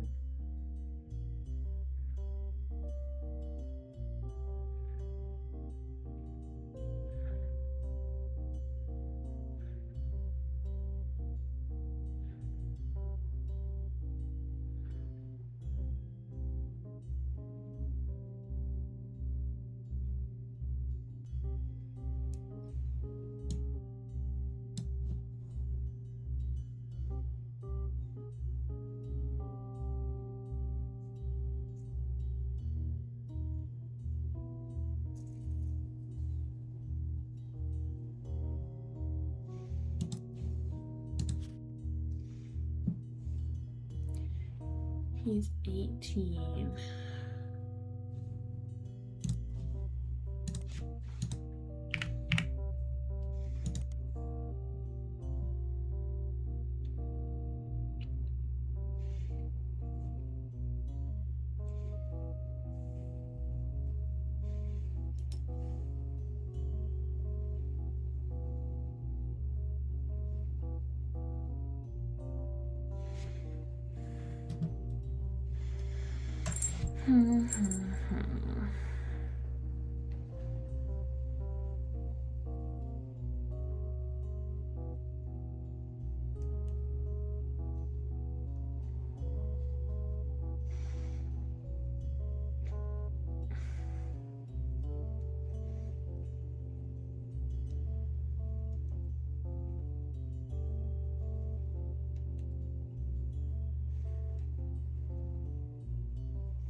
So he's 18 and it's 1999. So 10, it's 89, 79, 80, 81.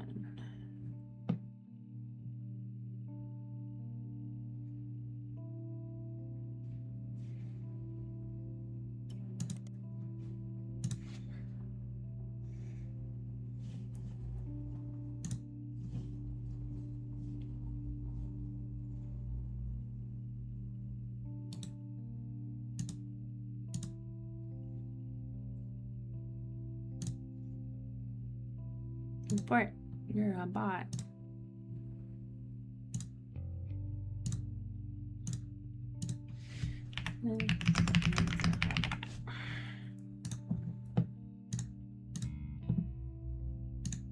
Band.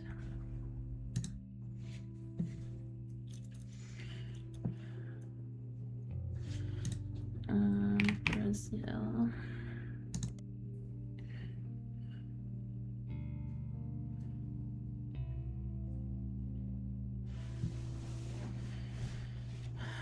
Caviar was released in 78.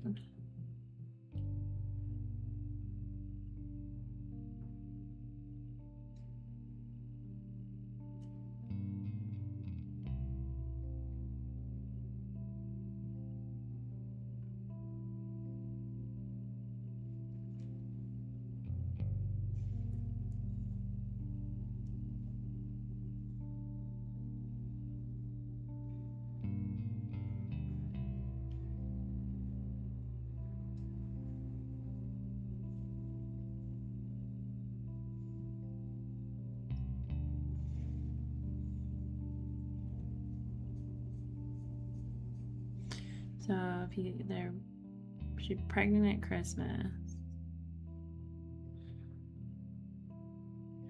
Then 9 months is September. So then yeah, I think we're looking at he is a blood relative.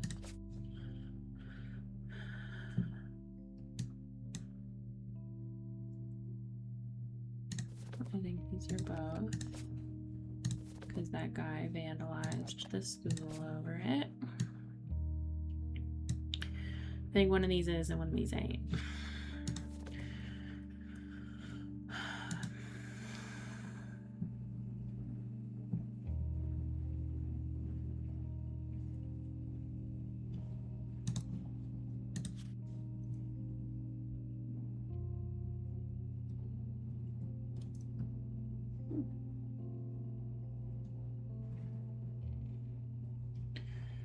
Elizabeth had a daughter, Christine, who worked as one of the guard secretaries.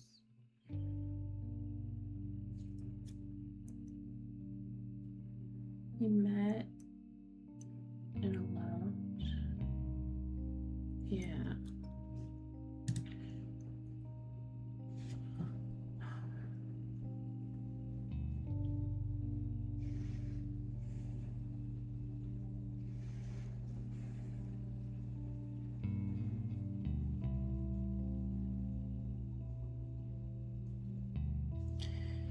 Been giving lessons in his home kitchen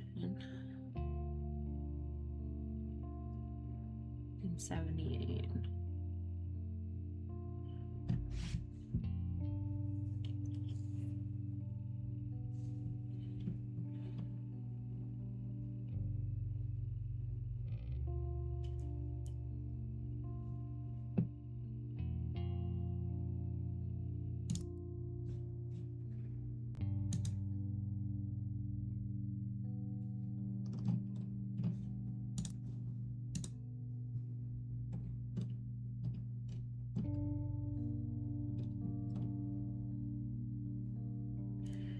Robert is 3 years younger than James.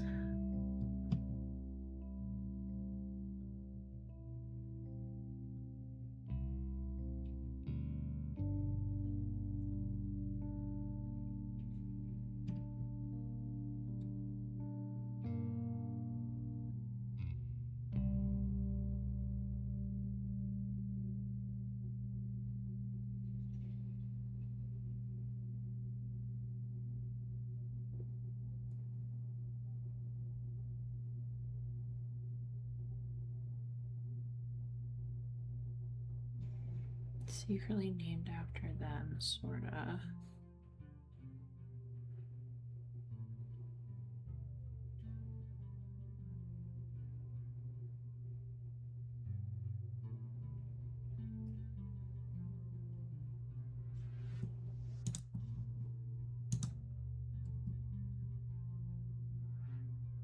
She was hired in 76.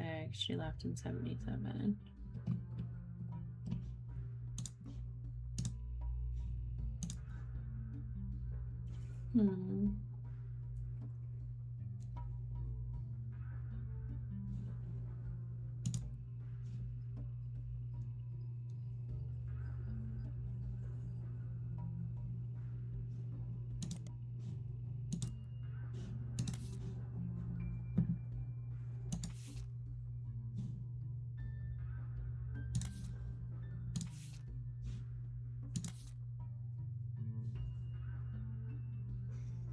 I thought I had like their cookbook.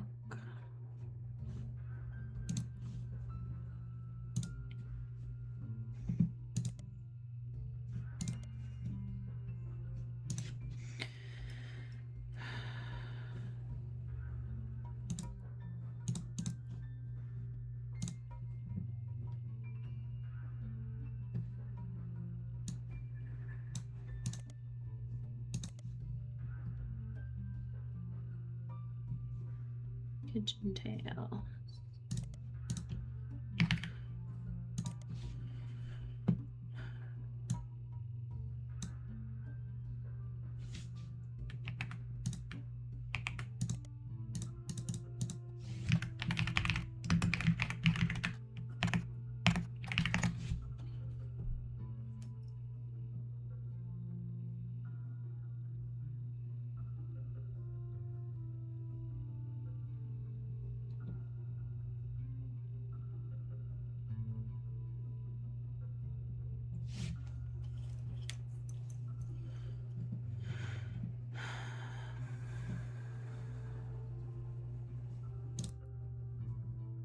So this one's a Roottrees, this one is not.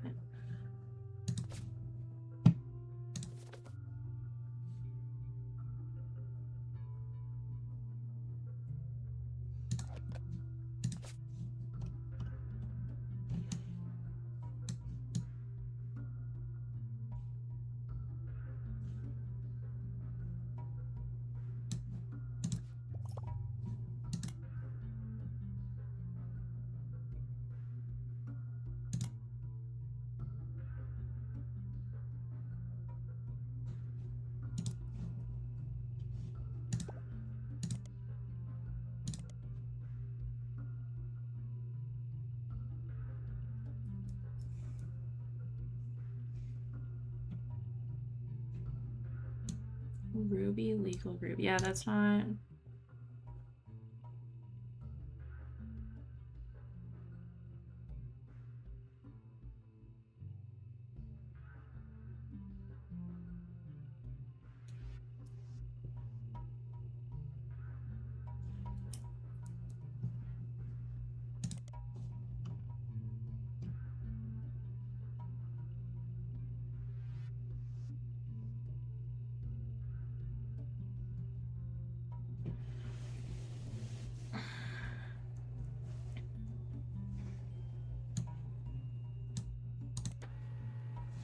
Ryan and Cork is an unremarkable law firm based in North Carolina, named after its senior partners Winston Ryan and Gregory Cork. The firm mostly handles local cases, recently represented Anonymom. It has a section on by the case, including the DNA results. that proved she was not a root tree.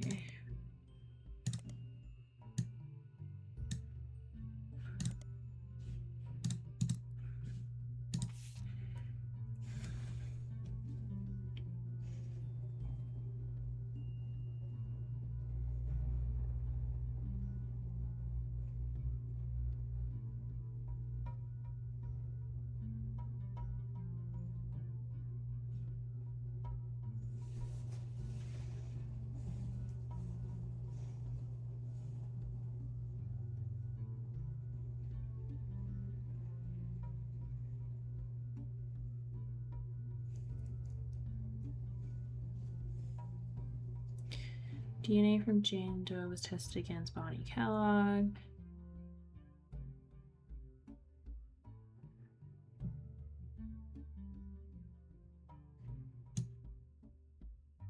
DNA to go.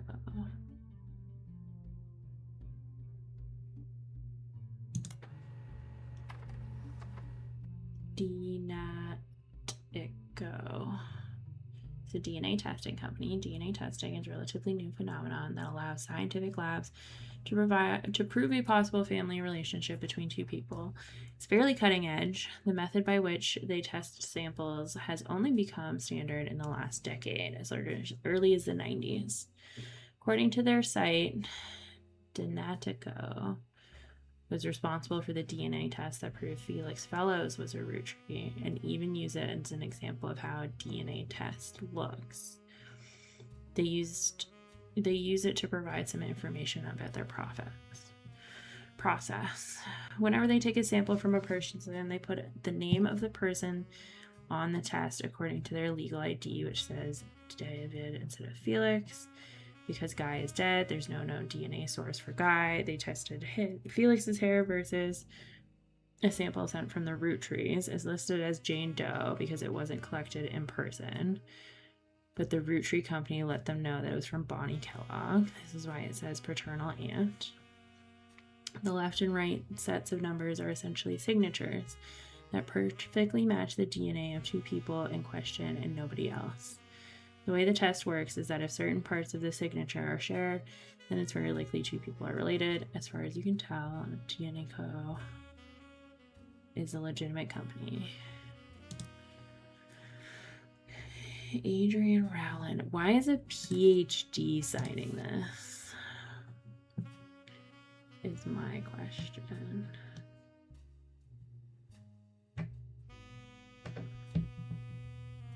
According to the website, it's the famous test. It says there's a 99% chance.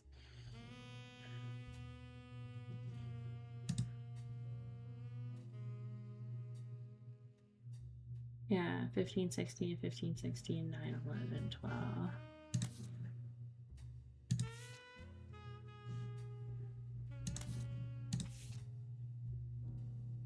So if it didn't come from her.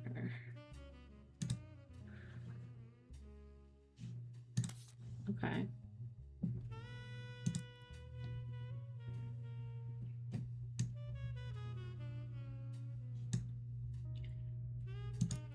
Oh, I should.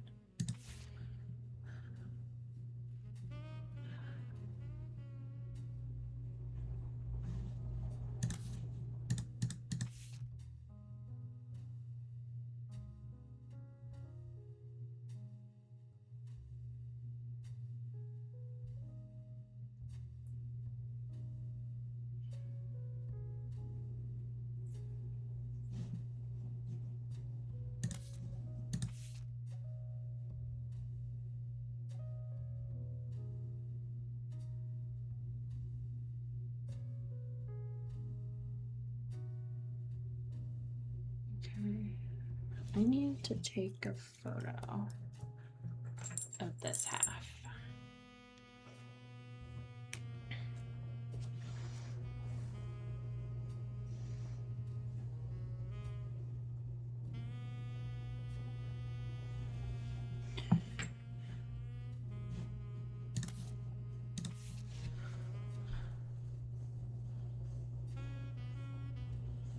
So there's a match in there. There's a match in there. That's a match.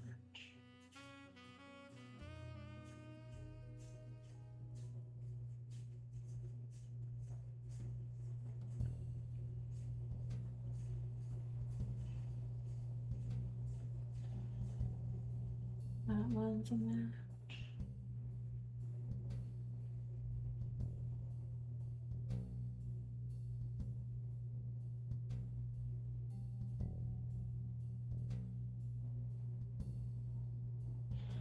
Certainly more matches than before.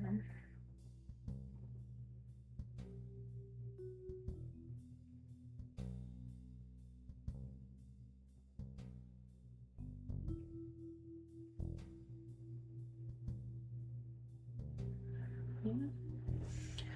I would say it's highly probable.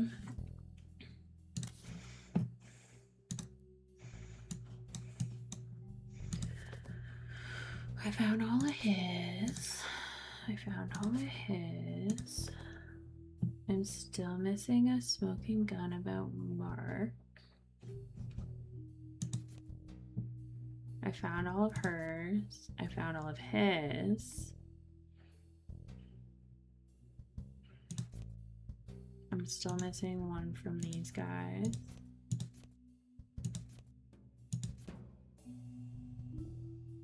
Oh.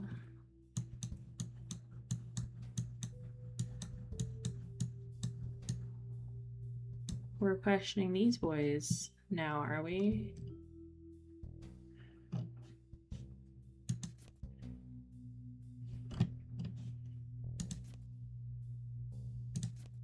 Okay, well, I guess we'll revisit this diary.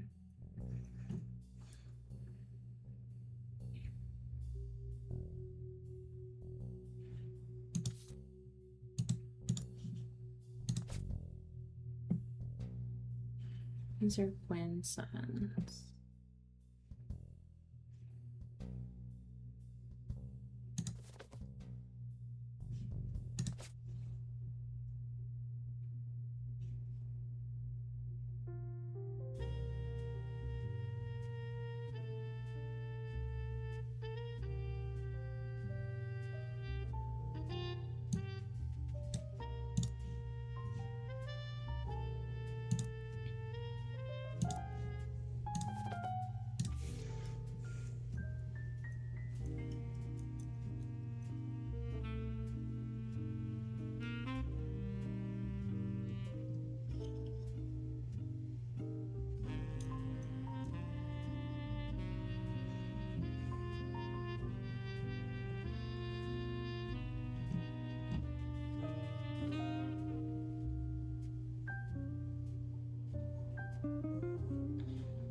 Gwen divorced Wild Bill just before she had her second.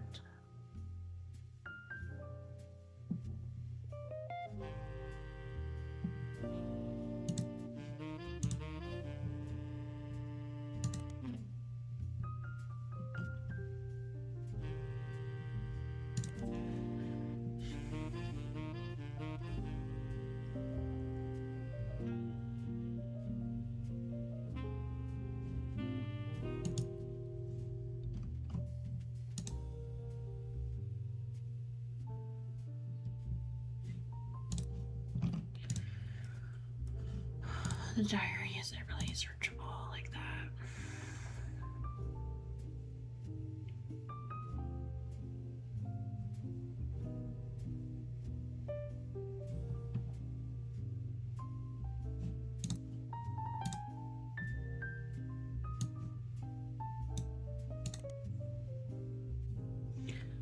Which two secretaries cut their hair and pose as businessmen to get ahead in life until one of them falls in love with their client and hilarity ensues. Starring Gwen Roottrees, Leslie Florence, and Harrison Lane.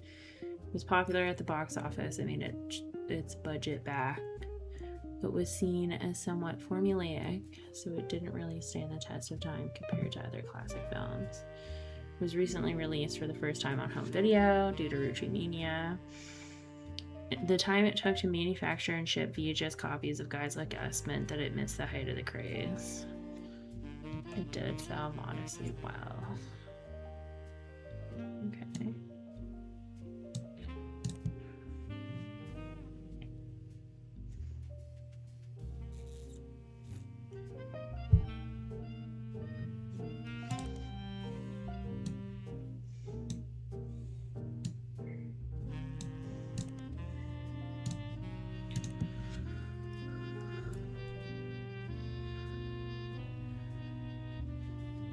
Okay. 58.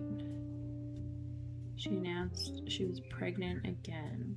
So, like, she's the Roottrie.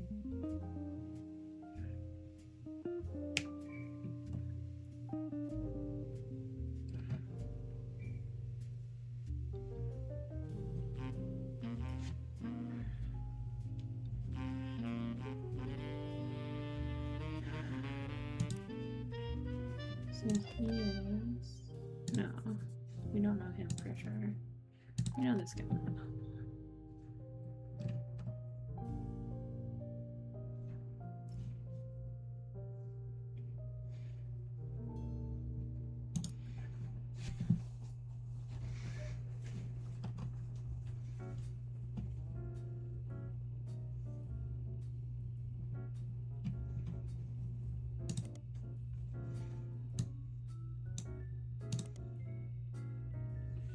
Was the other actress in Guys Like Us. Before Guys Like Us, she was in a few small supporting roles, and her performance in Guys Like Us was generally thought to be quite good. Even with success and acclaim, she retired from Hollywood almost immediately after her co-starring role. Not much was known until recently, when it was released. As part of the myriad of articles and research people have done, it came out that she died of a genetic disease known as Huntington's in the late 60s.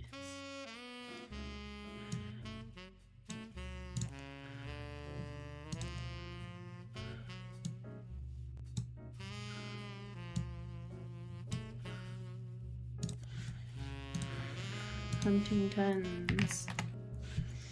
A neurodegenerative disease that most recognizably causes memory issues and uncontrollable movements in the limbs. After symptom onset, those affected by Huntington's typically live 15 to 18 years as their symptoms worsen. It's passed genetically from parent to child. The gene that causes Huntington works in such a way that if a parent gets the disease, there's a 50-50 chance. It cannot be passed on recessively. It cannot skip a generation. If someone has a mother or father, but they did not receive it, then their children will also never have it. Well, that's lucky.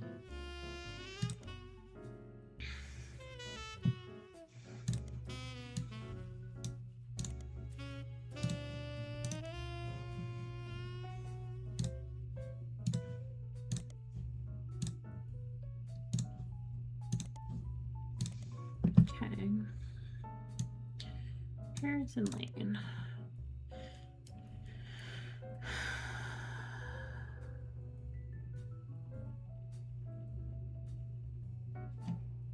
Married his high school sweetheart.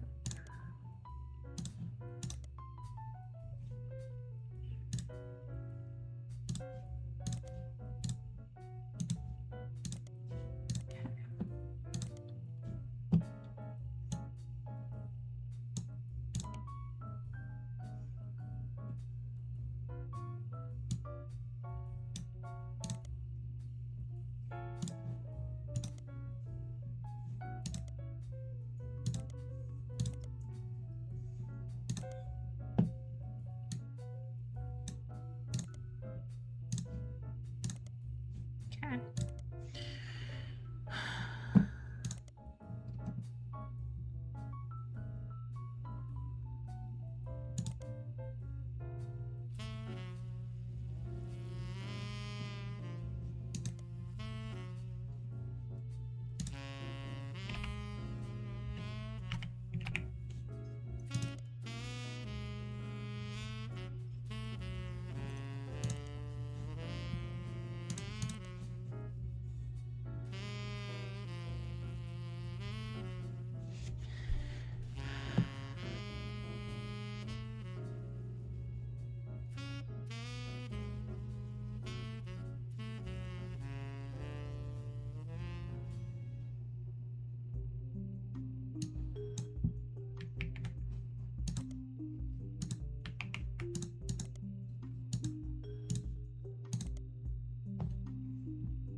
Ron was born in the U.S.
Cameron Diaz.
Oh.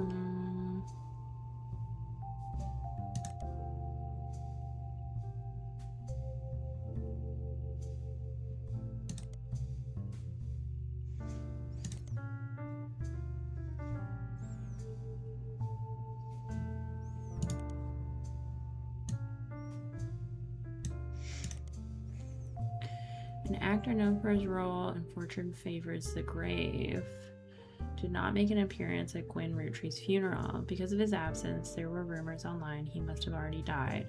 But according to a reporter that tracked him down, he's in his 70s, still lives in Paris, and is still in perfectly fine health. He even went on record as saying, "I think it was Mark Twain who said, 'The rumors of my death have been greatly exaggerated.' That seems appropriate today." The few years I spent with Gwyn were just one stop along the very long and complicated journey that has been my life and career.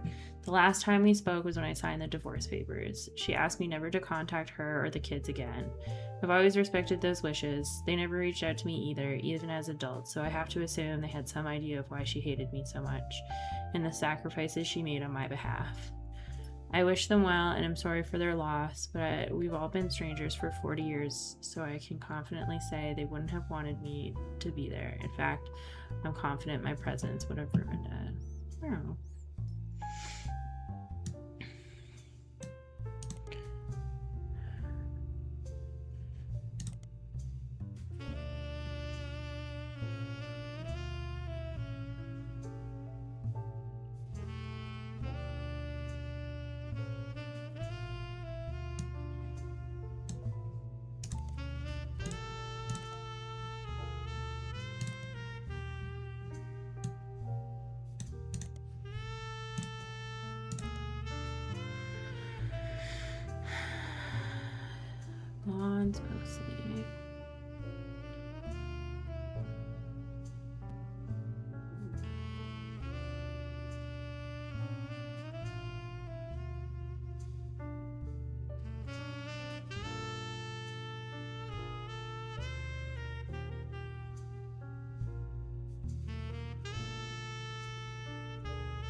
Hmm.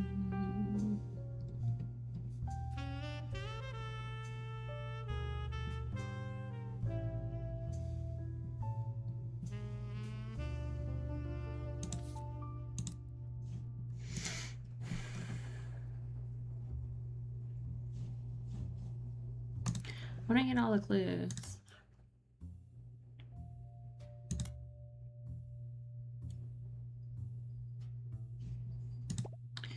Oh, was there someone named Jacobson? Kellogg, Jones, Hudson, Morton, Lansing, Wilson, Landon, Jones, Bean,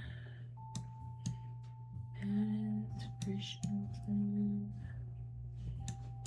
LaRue, Garcia, Sheridan,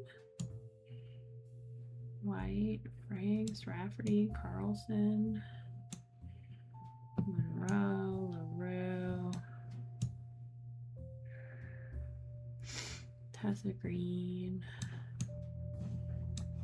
Lennon, Edith Jacobson.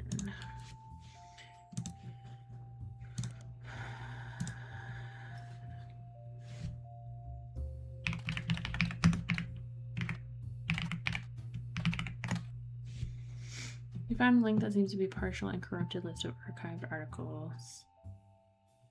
It mentions Edith Jacobson and an arrest.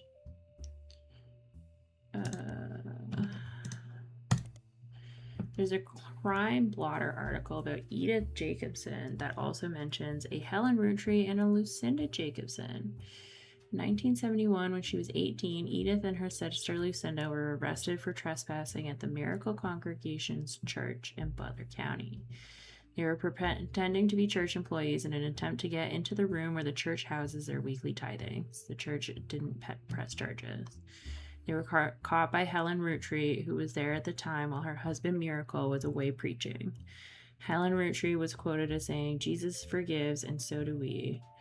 The Lord works in mysterious ways, and I'm confident He has brought these young women to us for a greater purpose."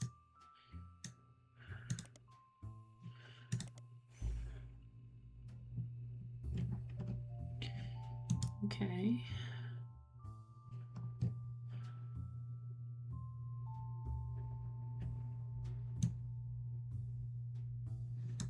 So her sister bailed him out. And that's it. Yeah, so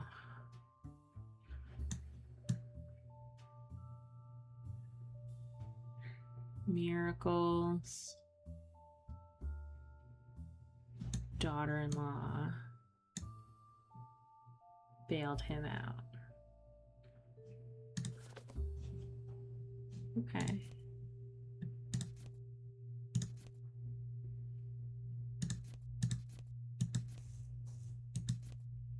So I've got all but one. Missing some here.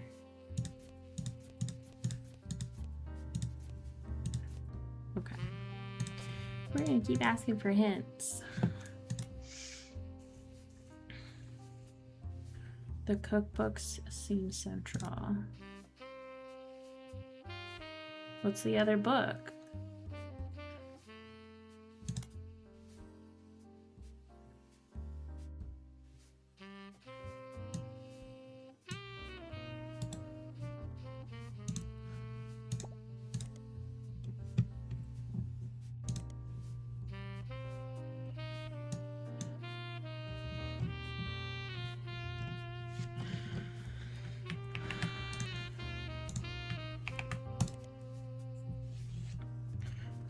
Released in '94, quite successful after they appeared to promote it on a daytime talk show. There have been multiple printings since. According to a book review, the recipes are accompanied by stories that help the reader remember the ingredients. The reviewer says it seems perfect for learning to cook with the entire family. Is that it? No.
Kitchen table.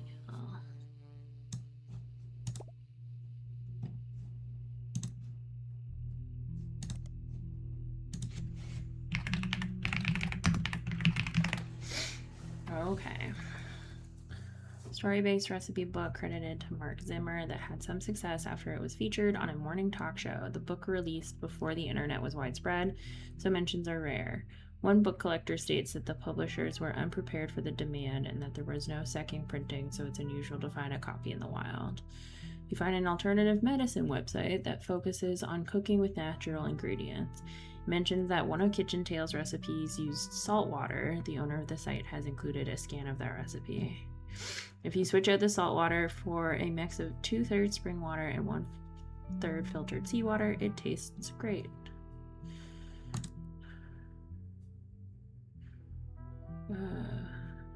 Where is it? Where's the exclamation point?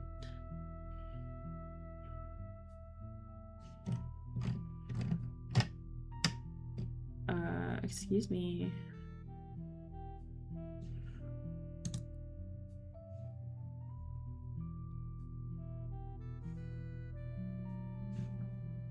Why am I in the archive?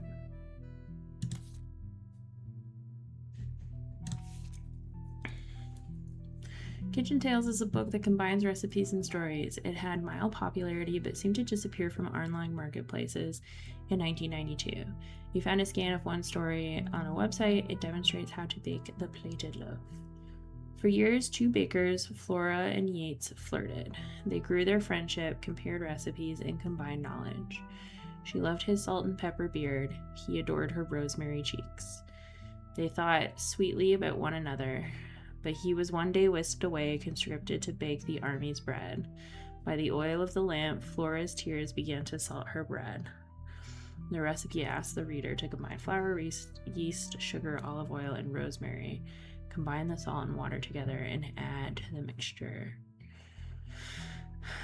It was 10 to 12 years later that they met again, seemingly by fate. Flora's unique dough had earned her a position as the king's personal baker.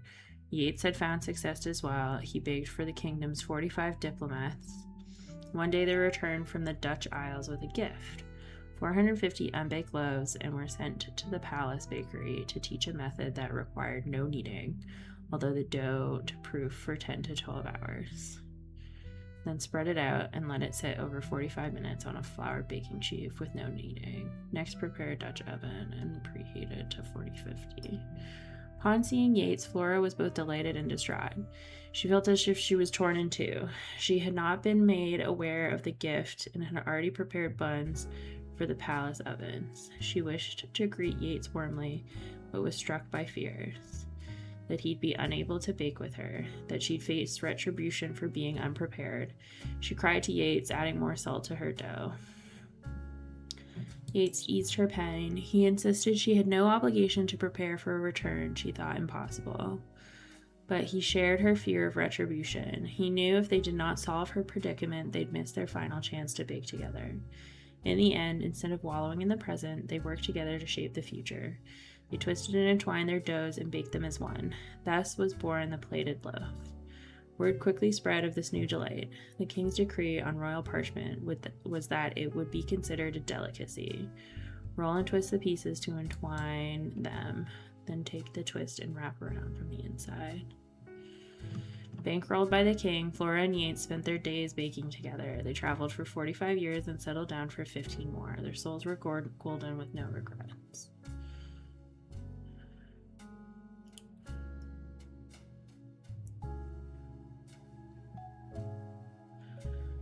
Okay. The plated loaf. So yeah, he is, him's not.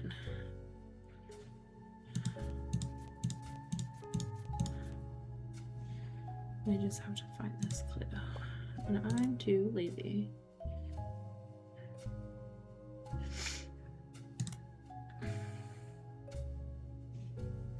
Okay.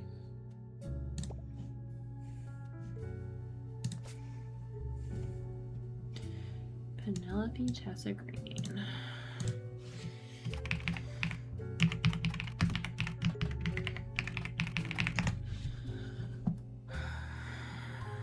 All the smoking gun. Comedian Penelope Tessa Green was part of a recent fundraiser at the Reno Comedy Club, the Laugh Lounge, about a month ago.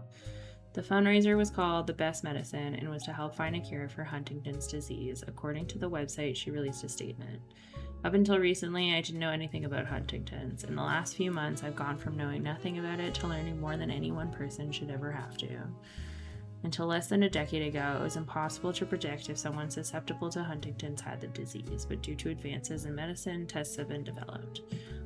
Hopefully, this increased awareness is the first step in finding a cure. Please join me for a night of comedy for a good cause. So, hymns, props not.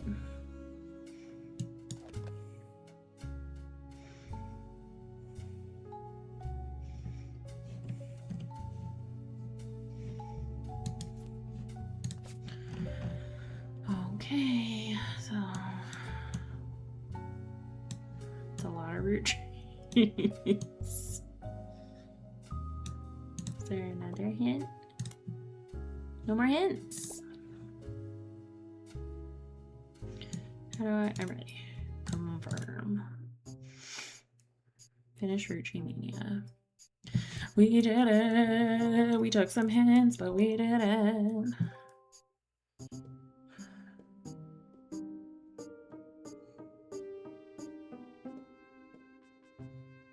Booyakasha.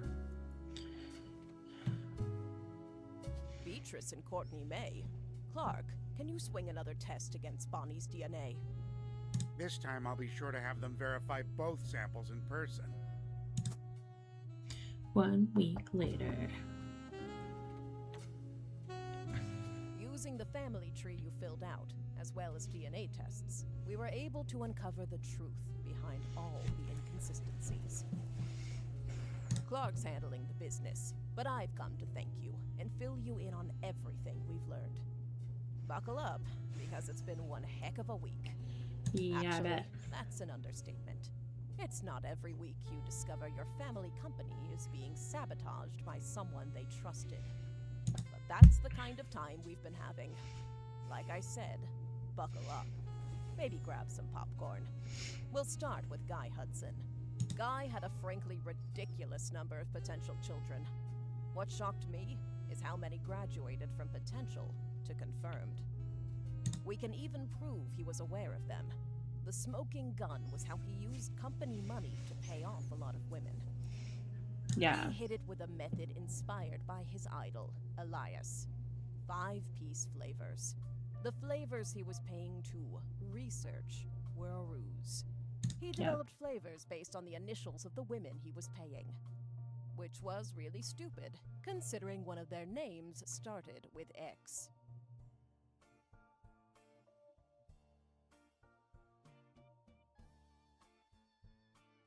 Yeah. Let's start with Christine. Guy was paying her under the name Caviar, but there were some other clues. James was born 9 months after Zach's party.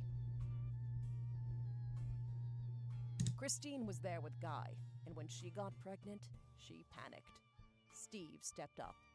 He even turned it into one of his recipe stories. Not all of Guy's affairs led to offspring. He may have slept with Robin Martin, but she didn't have children, so we'll never know. Also, not every child of Guy's affair partners were his. Robert Garland was born after his parents had already moved to Boston. Yeah, that's what I thought.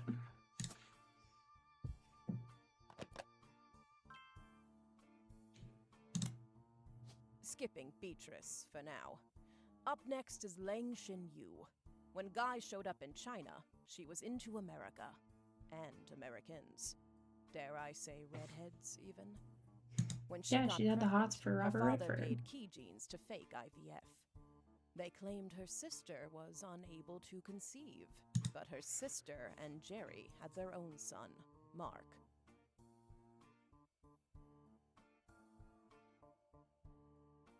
Oh.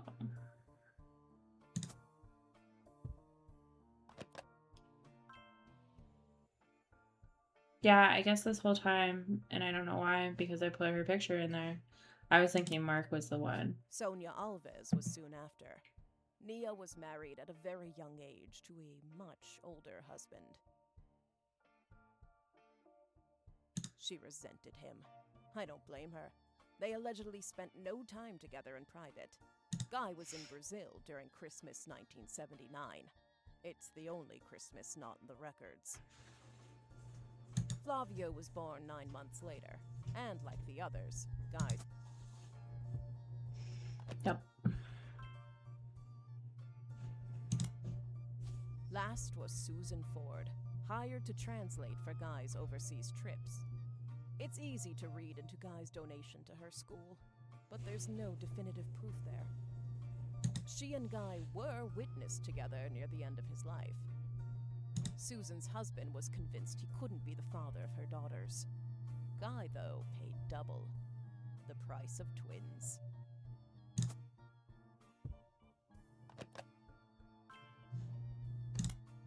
Well, so, what about 5 Ps? Sissy Felix Spacek or Fell's whatever. mother, Joanna, doesn't have a 5-piece Cicely On top of that, Suarez. his story doesn't really add up.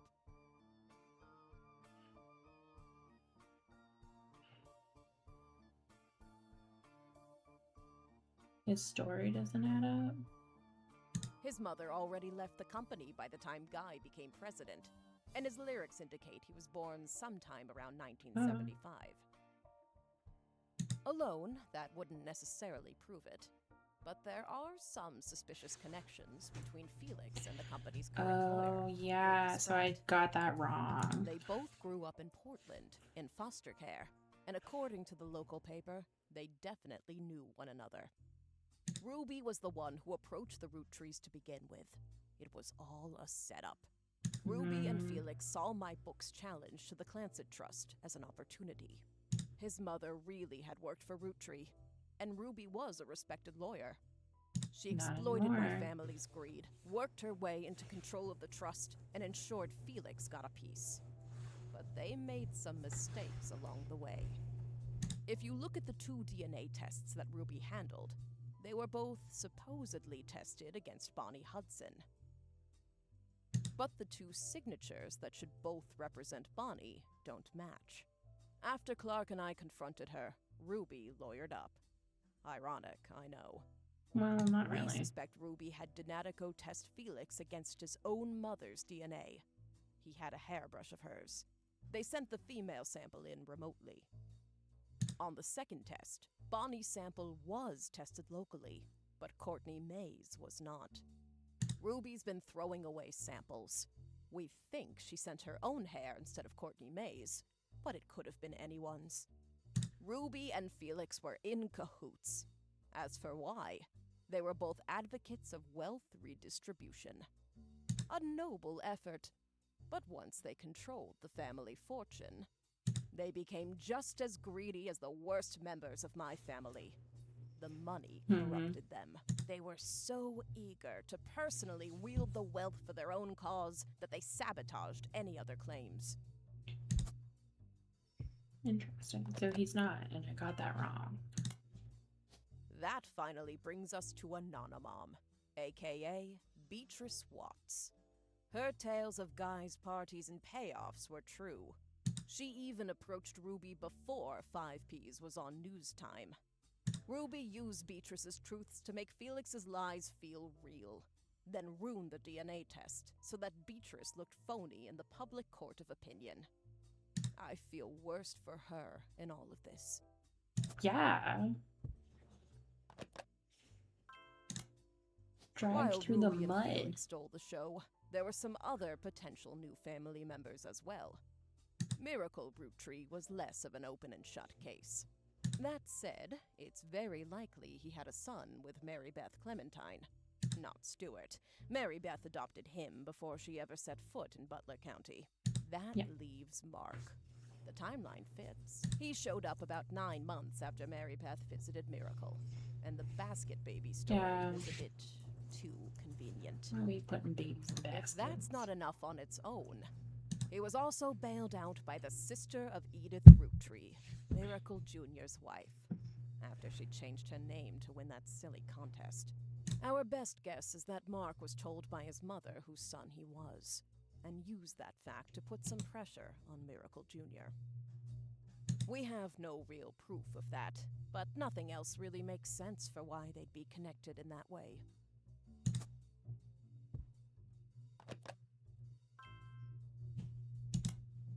Elias's affair was the most ambiguous. Gwyneth was able to coerce Elias to do things he wouldn't have otherwise done, like pressure to include me in the family. My son even mentioned them arguing about combined with Gwyneth's lisp. It's possible the name. Unfortunately, all we know about Bess Williams is that she wrote his book and died not long after, leaving her only son an orphan. The timeline fits with Wildcat, but there's no record if she had any other relationship. Honestly, I wouldn't say we had enough evidence either way. I wouldn't be surprised if Elias cheated. Of course, I'm a bit biased. Regardless, we haven't gotten in touch with any of the Williams clan yet. That means we haven't been able to do a DNA test. As Clark mentioned, from here on out, all of our DNA tests will be in person for both parties.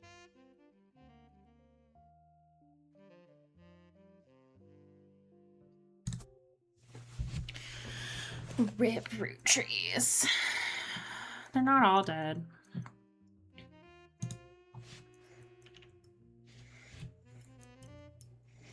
Welcome in. You're right in time for basically the end. A bit of a curveball.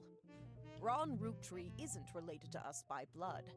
Gwyn was definitely pregnant, so it's likely Robbie is. When Ron and Robbie went to visit their mother at the end of her life, something changed. Additionally, there have been a few rumors circling around Ron. RR Productions canceled the Guys Like Us remake due to the director's illness.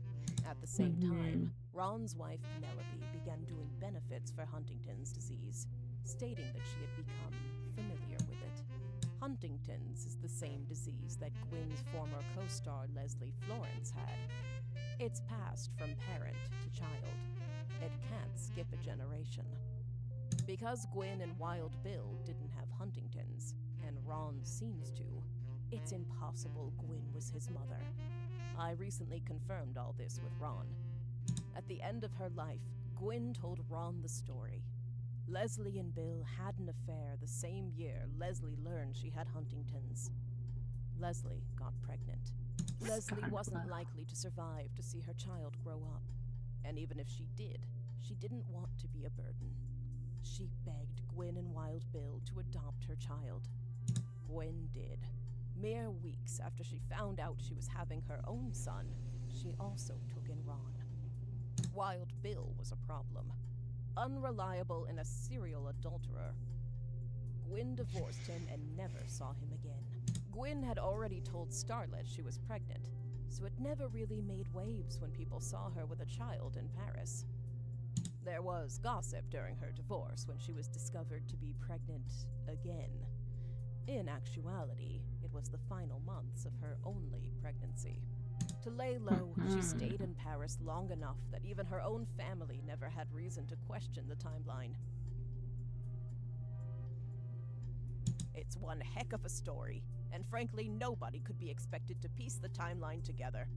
Not with what few mentions of Gwyn's past have survived. But the Huntingtons itself? That's proof.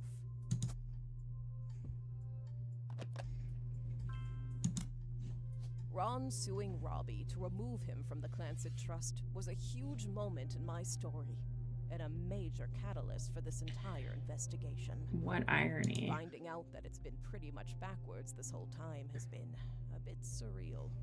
So that's where we're at. Looking over the information you sent us was very helpful. We pretty much came to most of the same conclusions. But it took us an entire team of lawyers.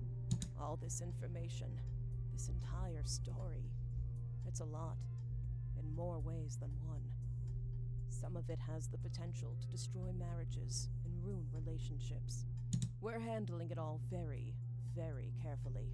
But we couldn't have gotten here without you. And with that, I guess our tale has finally, truly come to an end.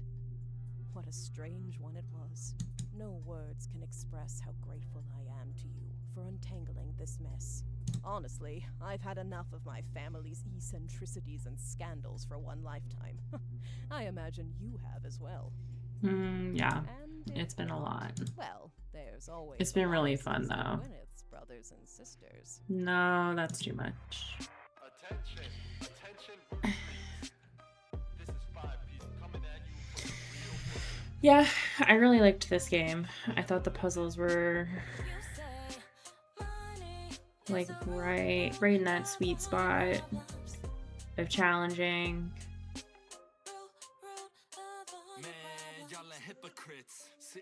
I'm sad I wasn't able to get like all of the publications and stuff. I want to see what like my achievements are at. Yeah, I think they did a really good job on this. There was maybe like a touch too much reading.